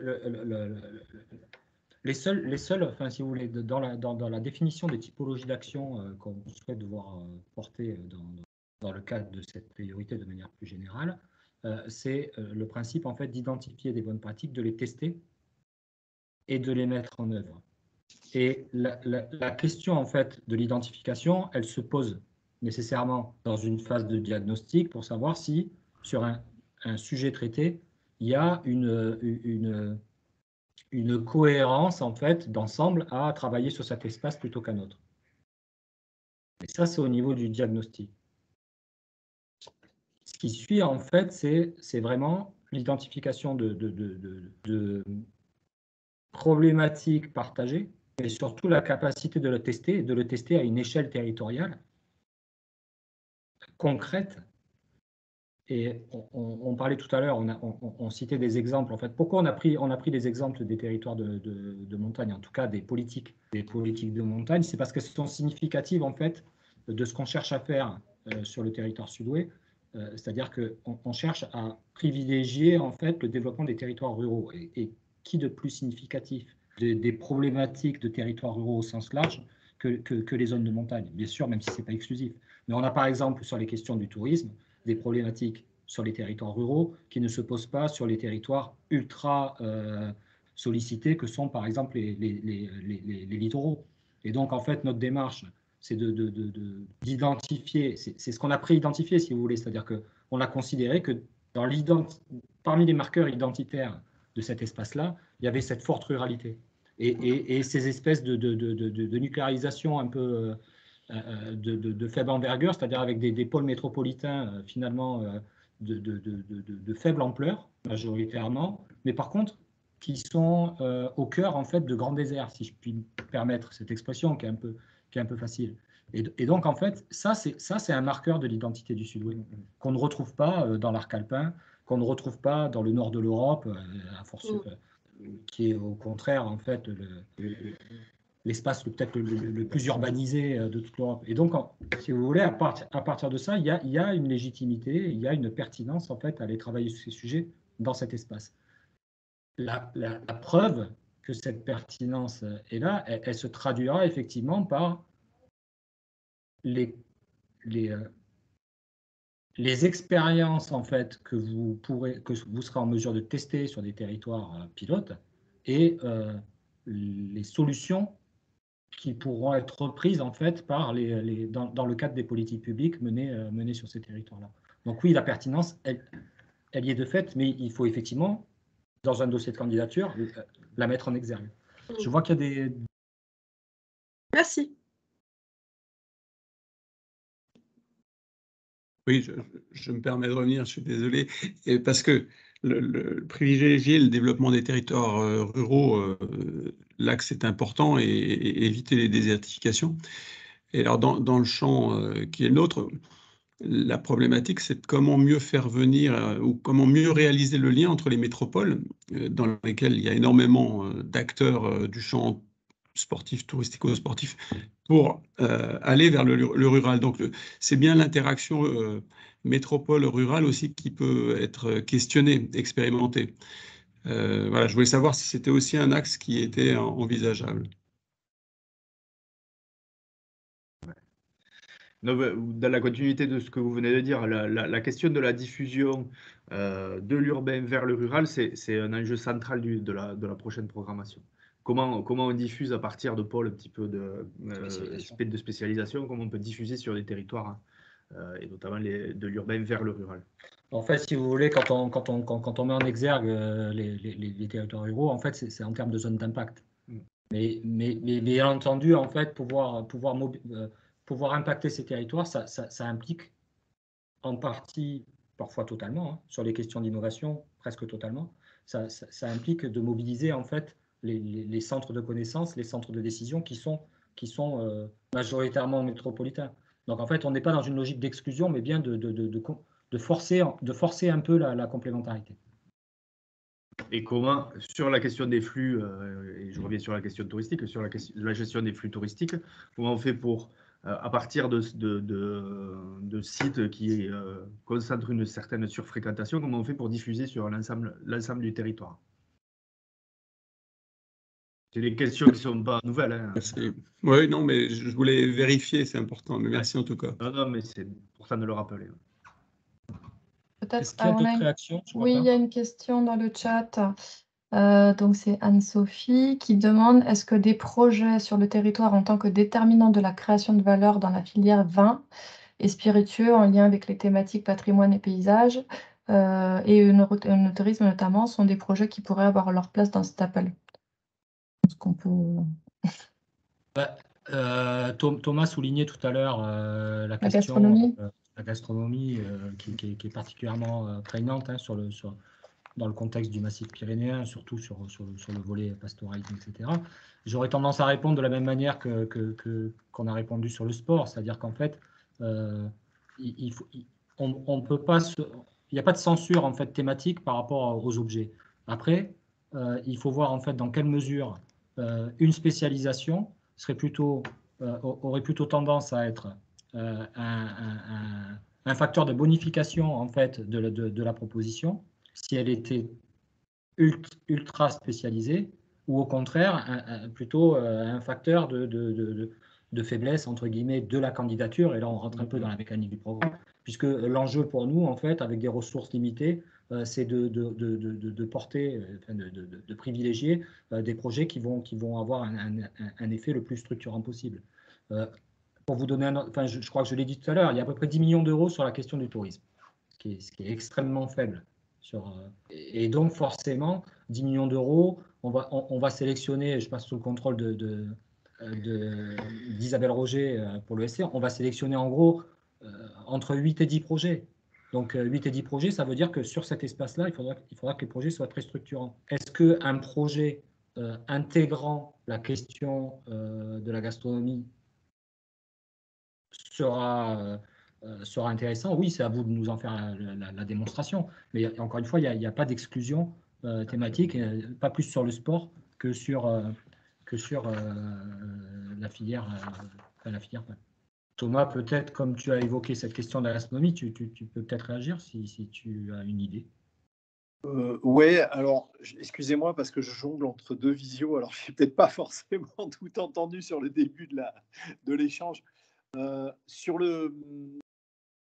peut-être ce qu'on peut dire aussi, je pense qu'il y a une question un peu stratégique, c'est que parfois on peut avoir cette entrée sur cette mesure, je dirais strictement tourisme, mais on peut avoir aussi, selon la nature du projet, une entrée, je ne sais pas, peut-être plus innovation, par exemple, hein, ou développement des entreprises. Enfin, on peut avoir aussi, pour les raisons que tu évoquais, Fabien, c'est-à-dire qu'à un moment donné, c'est peut-être plus pertinent d'entrer sur d'autres mesures, d'abord parce que le projet répond, évidemment, mais aussi d'un point de vue peut-être strictement stratégique au regard des enveloppes, ça peut peut-être être plus intéressant aussi de cette manière-là. Je ne sais pas, ça c'est après, il faut voir en fonction de la nature des projets, mais je pense que ça peut être aussi une manière d'attraper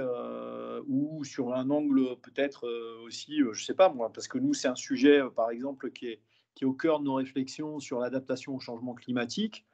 On peut avoir cette question aussi qui peut être un peu transcendante des sujets touristiques, et ça peut être une manière de le présenter aussi. En effet, ça rejoint tout à fait ce qu'on évoquait hein, sur le fait qu'on essaie d'avoir une approche un peu intégrée au service d'un même objectif. Et donc, autant dans la thématique du tourisme, on peut l'aborder sous différents angles, et même, j'aurais tendance à dire, au vu de ce qu'on a exposé, on aurait tendance à privilégier de les aborder sous différents angles, y compris si peut-être à l'intérieur d'un projet, il y a des paquets en fait qui sont plus spécialisés ou thématisés, mais aussi en évaluant la pertinence de se positionner sur d'autres mesures. On évoquait tout à l'heure la question de l'innovation sociale, même si celle-ci ne sera pas ouverte sur le premier appel, mais sur le second. Mais si on raisonne, par exemple, sur des thématiques de quel modèle entrepreneurial pour développer les territoires, y compris sur des questions qui ont trait à l'économie agricole ou des choses qui s'en rapportent, peut-être que la logique même du projet va naturellement orienter vers une autre priorité que le tourisme. Donc voilà, ça c'est une réflexion sur lesquelles on peut continuer en fait ces discussions au cas par cas avec vous, hein, puisqu'on est dans un processus qui a vocation en fait à se poursuivre et qu'on dialogue au fil de l'eau avec vous en fonction de l'avancée de vos réflexions. On est bien entendu à votre disposition pour continuer à échanger sur ces sujets. D'autres interventions?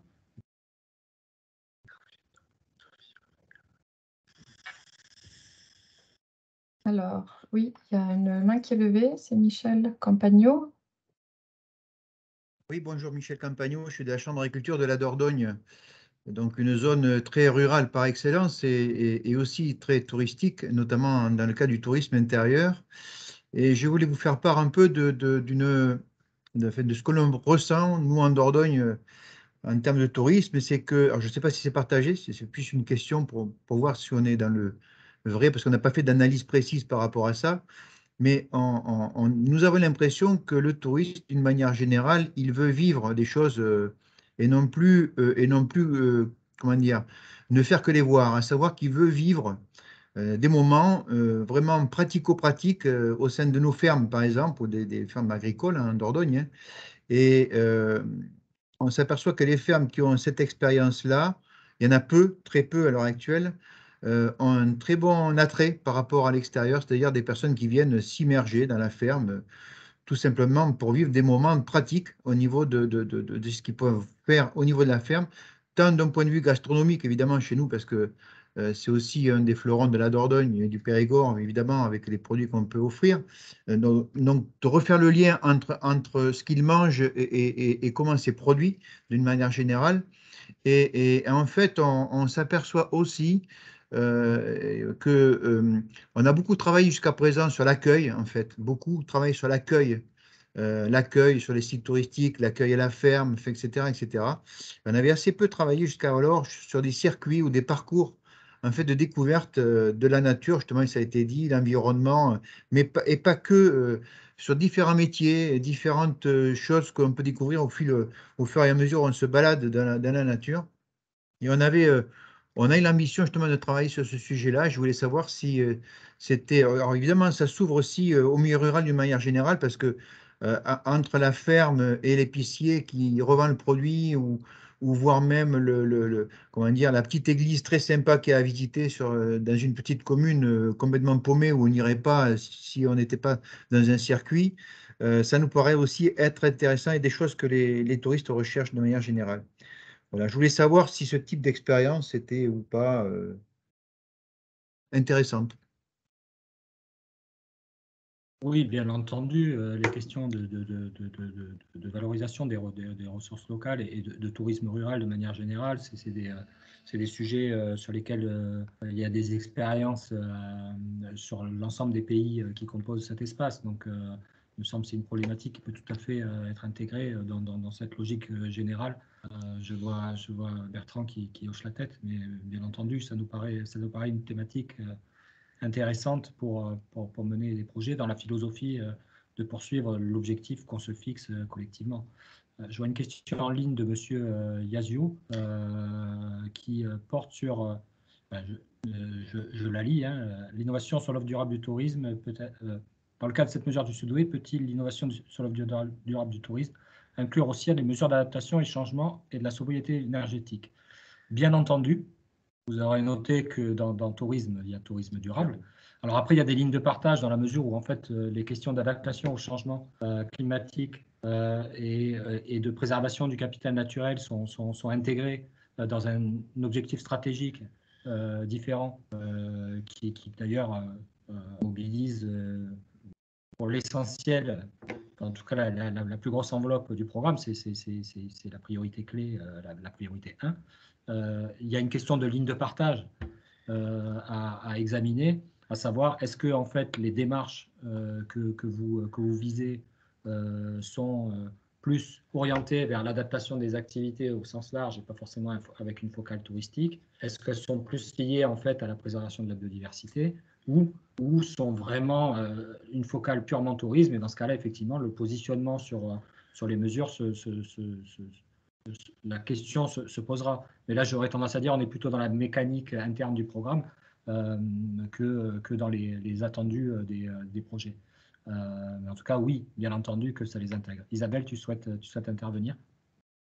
Oui, c'est bon. Moi, c'est plutôt le point de vue technique, hein, vu l'expérience qu'on a autour des comités de programmation, des analyses qui sont faites et des candidatures de projets. Donc ça, je vous en parlerai ensuite quand on vous présentera les outils qu'on va mettre à votre disposition pour vous aider dans le montage de projet.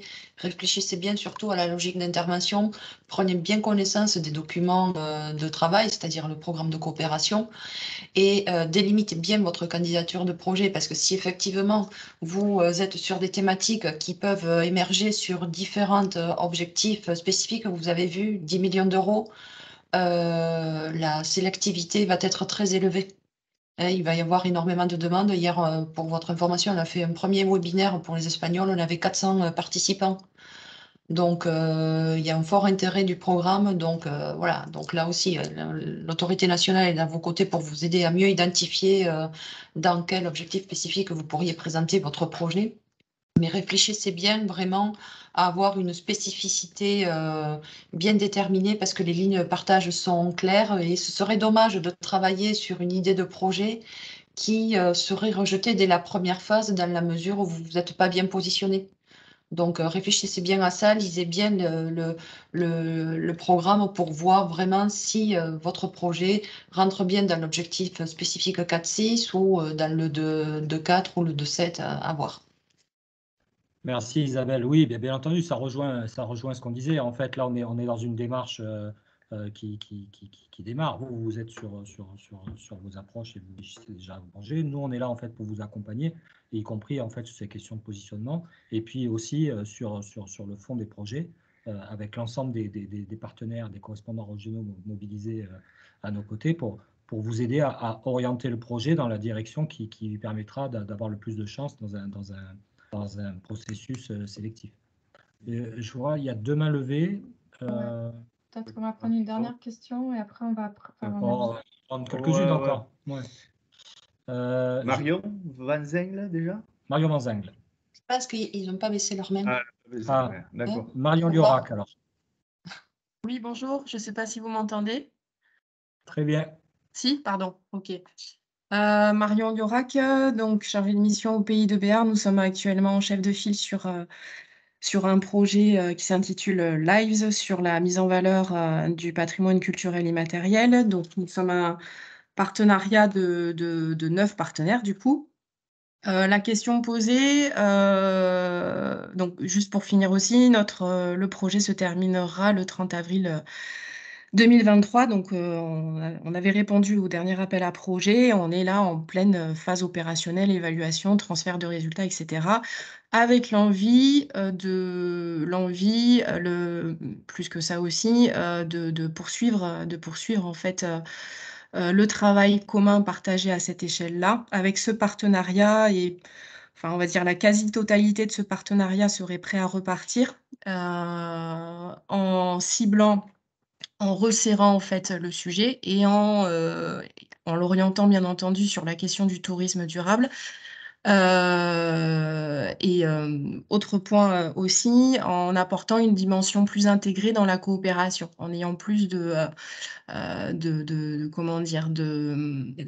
d'actions communes en fait, partagées, c'est-à-dire en levant un peu le cran sur la dimension coopération. Ma question était de savoir quel était un peu le regard porté sur un nouveau projet porté par un partenariat qui sont consolidés sur un projet précédent, et qui pour nous fait sens, bien entendu. Mais voilà, quel sera le regard porté des autorités sur une nouvelle candidature, puisqu'on souhaite effectivement se positionner sur le premier appel à projet. Voilà, quel était le regard porté par ce partenariat enclenché et permis grâce à un premier projet et la poursuite et la nouveauté à la fois, parce qu'on souhaite réinvestir le sujet d'une manière différente et aller un peu plus loin dans la dynamique coopérative, pour être clair, en espérant l'avoir été. Vous l'êtes tout à fait, Marion. Écoutez, ce que je peux vous dire, c'est qu'il n'y a pas d'exclusive, en fait. C'est-à-dire que de la même manière que on est sur un processus, quand on est sur un processus en 2 phases, quand on instruit en 2e phase, on remet les compteurs à 0 et on repart en fait de la proposition pour essayer d'objectiver en fait la lecture qu'on en a et qui est comparative avec les autres propositions.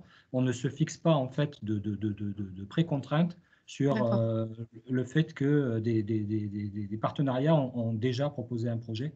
Donc, on remet tout à plat et on compare proposition par proposition, celle qui nous paraît collectivement la plus en phase avec nos attendus. Je vois Isabelle qui hoche la tête, généreusement. Je la vois aussi, donc ok, d'accord. Oui, tout à fait ça, effectivement. Ok. On prendra peut-être quelques minutes pour rentrer un peu pour les personnes d'entre vous qui connaissent moins le programme dans le cœur en fait de la mécanique interne du programme dans les 5 dernières minutes, mais peut-être prendre encore des interventions ou des questions.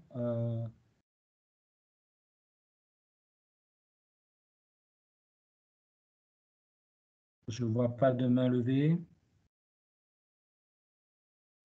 Bon, eh bien, peut-être qu'on peut passer un petit peu à la mécanique du programme et puis avoir quelques questions-réponses sur, on va dire, sur le process.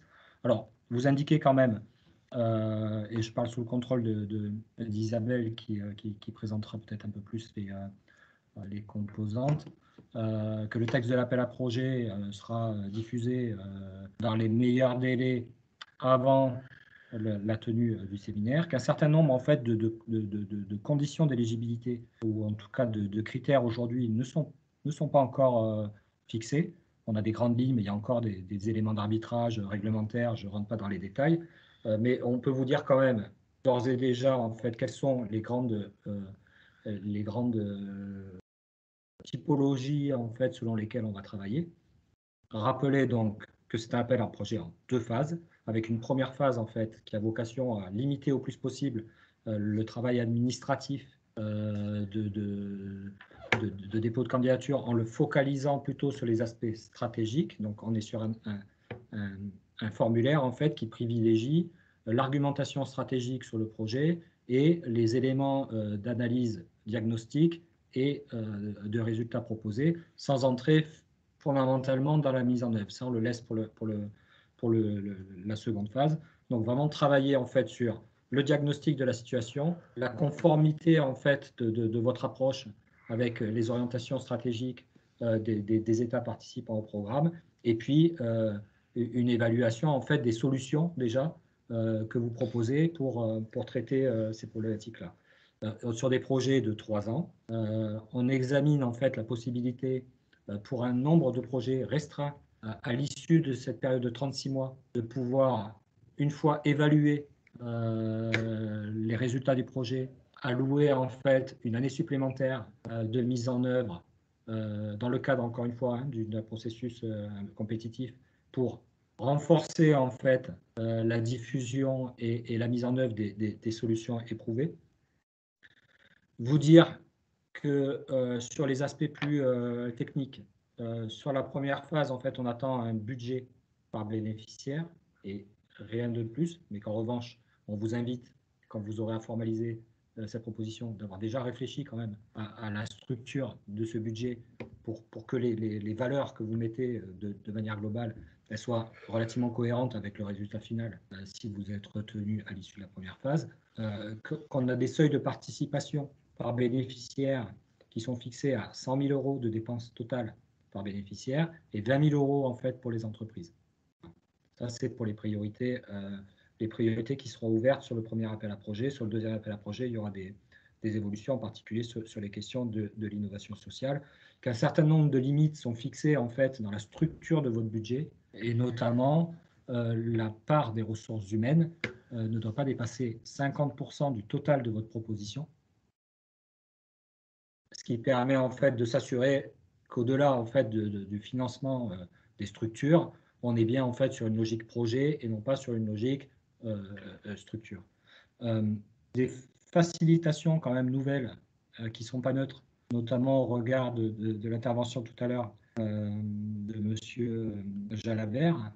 On va travailler sur cette génération de programmes avec des systèmes de forfait, en tout cas de pourcentage fixe de dépenses sur les questions de coûts administratifs. Donc le coût administratif, vous n'aurez pas à le justifier, ça sera d'office 15% en fait des dépenses présentées. Que sur les déplacements, les frais de déplacement qui sont quand même importants hein, sur ces projets-là au regard du périmètre géographique et de la nécessité en fait de piloter un partenariat souvent large, sont aussi un forfait de 15% des dépenses de ressources humaines. Ça veut dire que là aussi, vous n'aurez rien à justifier, si ce n'est en fait collecté pour vous dans le cadre de votre politique de structure classique, les justificatifs, mais vous n'aurez pas présenté au programme ces justificatifs, ça sera 15% de dépenses adossées en fait aux ressources humaines que vous présenterez. Donc des mesures de simplification qui devraient quand même être sur cette génération de programmes assez significatives. Donc, pardon.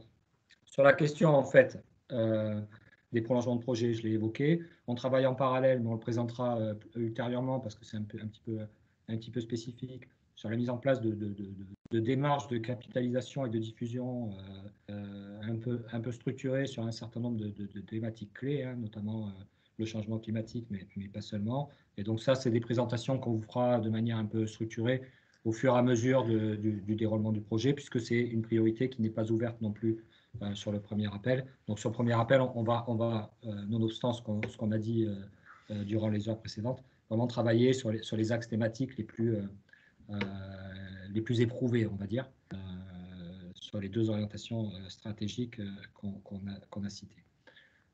Isabelle, je te laisse compléter certainement sur des choses que j'ai oubliées sur ces aspects-là, peut-être avant de prendre un temps de questions-réponses.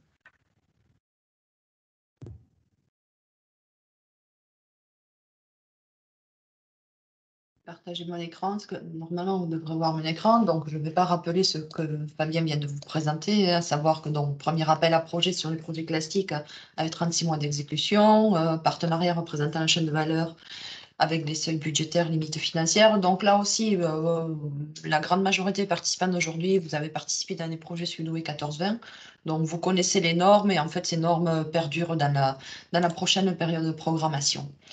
Donc, concernant l'appel à projet, effectivement, donc on avait commencé à annoncer qu'on allait le publier en octobre, ensuite en novembre. Maintenant, on est plutôt sur décembre, hein, parce qu'effectivement, on est en train de travailler toutes les normes.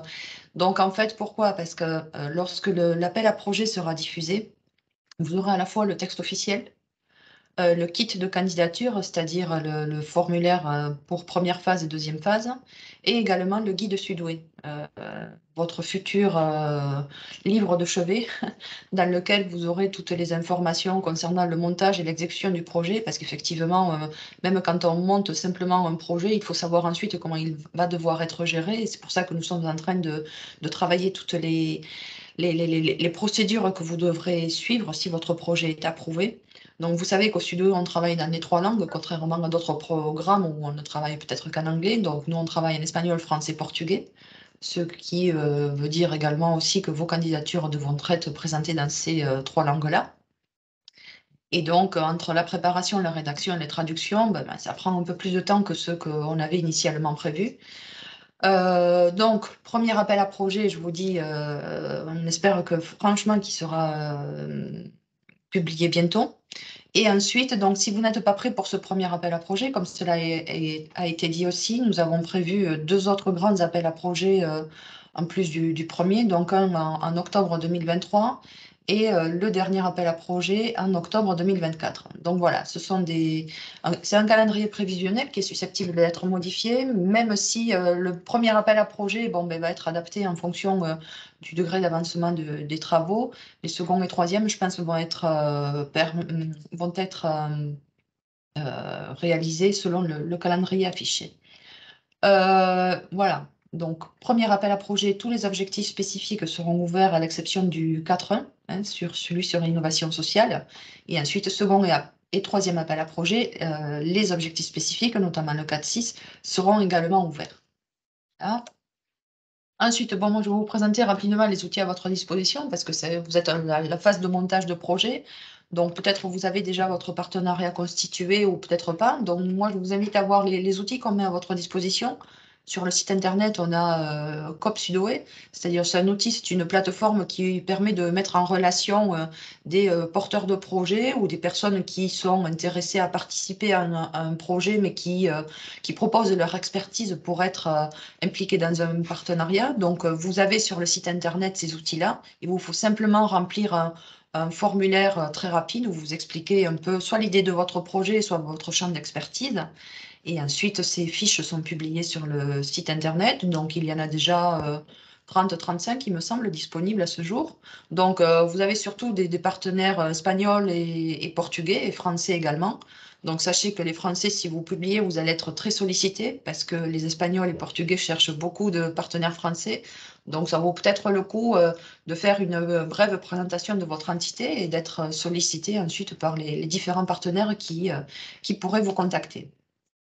Autre outil qu'on va mettre à votre disposition également, 60 minutes avec le Sudoué. Donc là, ce sont des webinaires que l'on va organiser une fois que le texte de l'appel à projet sera publié, où on vous présentera bien toutes les différentes outils et conseils pour le montage de votre appel à projet. Donc, il y aura un premier webinaire sur tout ce qui est le partenariat, la chaîne de valeur, la logique d'intervention, les indicateurs, parce que ça, c'est un point qui va être très important dans la future programmation, la question des indicateurs.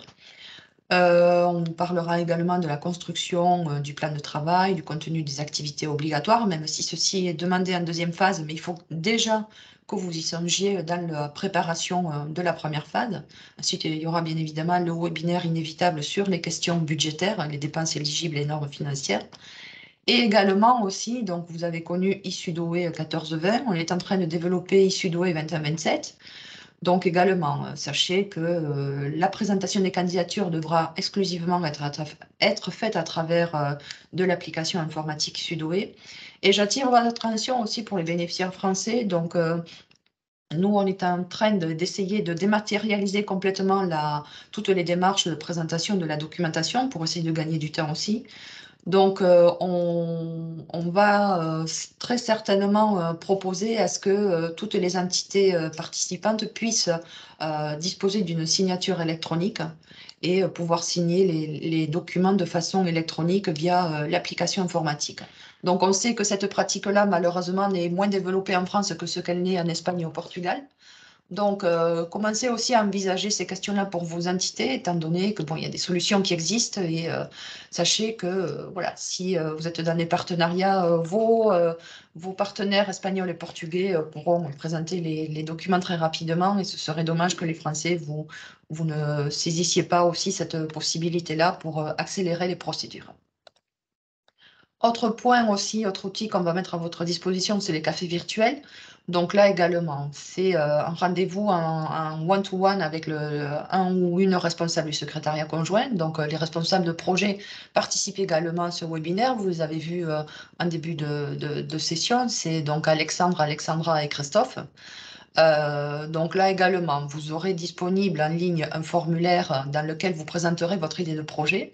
Et ensuite, on vous accordera un entretien de 30-40 minutes en ligne exclusivement. On utilise tous aujourd'hui ces outils-là pour pouvoir vous aider ou vous orienter sur le choix d'un objectif spécifique, sur la façon dont vous répondez à la logique d'intervention, etc. Voilà. Donc, sachez que ça aussi, on va le mettre en place dès la publication de l'appel à projet. Et puis, bien évidemment, ce qui a été dit tout à l'heure, le séminaire de lancement à Santander, les 25 et 26 janvier, ce n'est pas 26 et 26, c'est 25 et 26. Donc là également, on va ouvrir les inscriptions dès la mi-novembre. Vous aurez bien évidemment des sessions plénières menées par les autorités nationales et techniques avec le secrétariat conjoint sur voilà, les questions classiques que vous allez avoir sur le montage de projet, comment remplir le fond de la candidature. Et puis aussi, il va y avoir une grande attention aussi à tout ce qui est réseautage. Et il va y avoir une application, si vous êtes venu au séminaire de pré-lancement à Toulouse, où vous avez pu utiliser une application, une app, pour pouvoir constituer ce réseautage. On va continuer à l'utiliser pour le séminaire de lancement. Donc ça aussi, vous allez l'avoir très prochainement. Et voilà, donc moi, dernier conseil que je peux vous donner aussi, c'est donc, voilà, vous avez à votre disposition pour le moment mais c'est vraiment la pièce essentielle, le programme de coopération. Il est disponible en ligne en espagnol, français, portugais. Donc, c'est la version, l'avant-projet de programme, même si le programme n'est pas encore approuvé par la Commission européenne. Là aussi, d'ici quelques jours, la situation va agréablement évoluer. Donc, la version qui est disponible en ligne est à 99% celle qui va être approuvée par la Commission européenne. Il y aura peut-être que simplement des questions de forme. Donc, moi, je vous invite vraiment à lire ce document-là, surtout la section 2. C'est une contextualisation un peu du diagnostic territorial qui a été faite et qui met en perspective un peu dans quels axes doivent se projeter vos projets.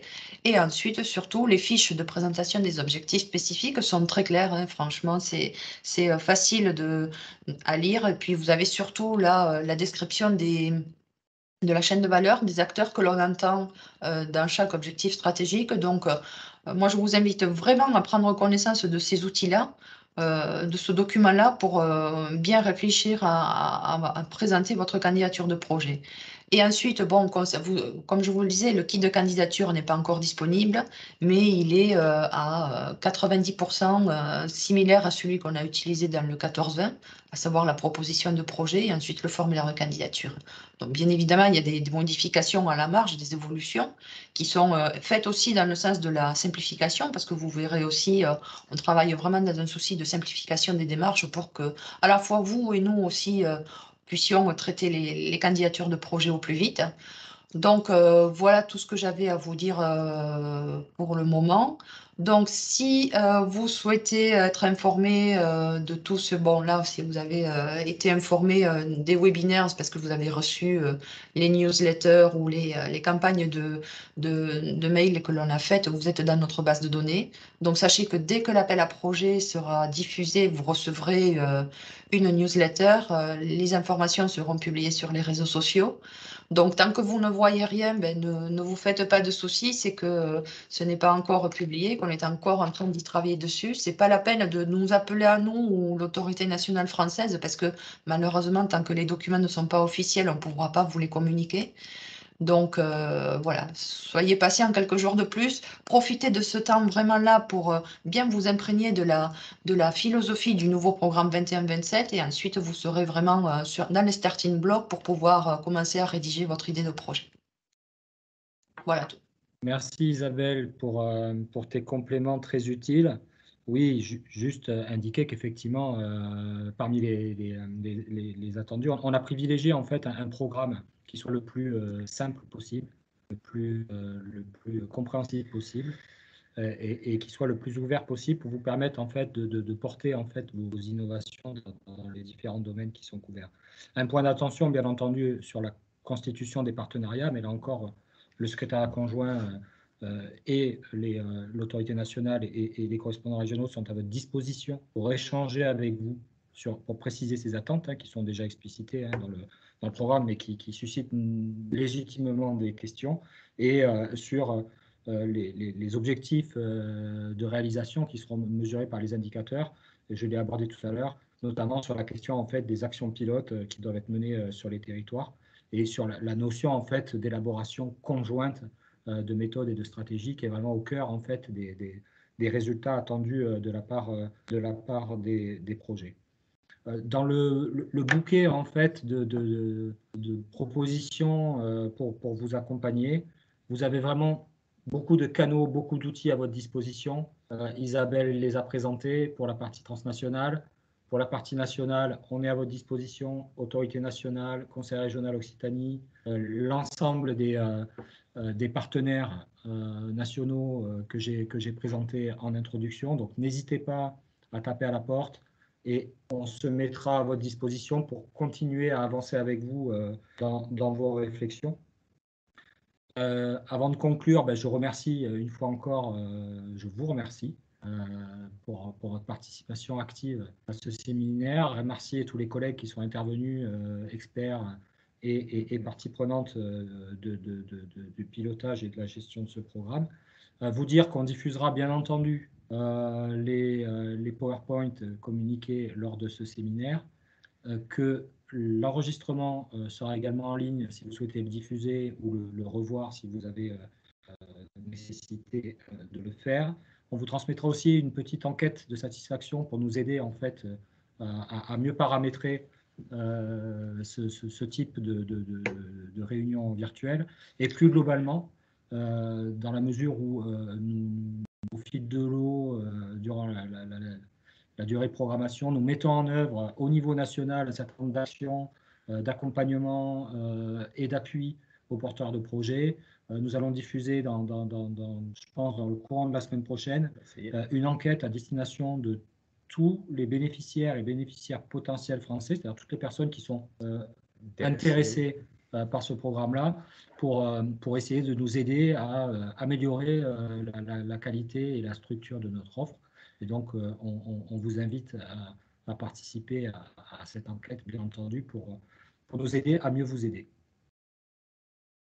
Je vous remercie, je salue tout le monde, je vous souhaite bon appétit et je vous dis donc à très bientôt.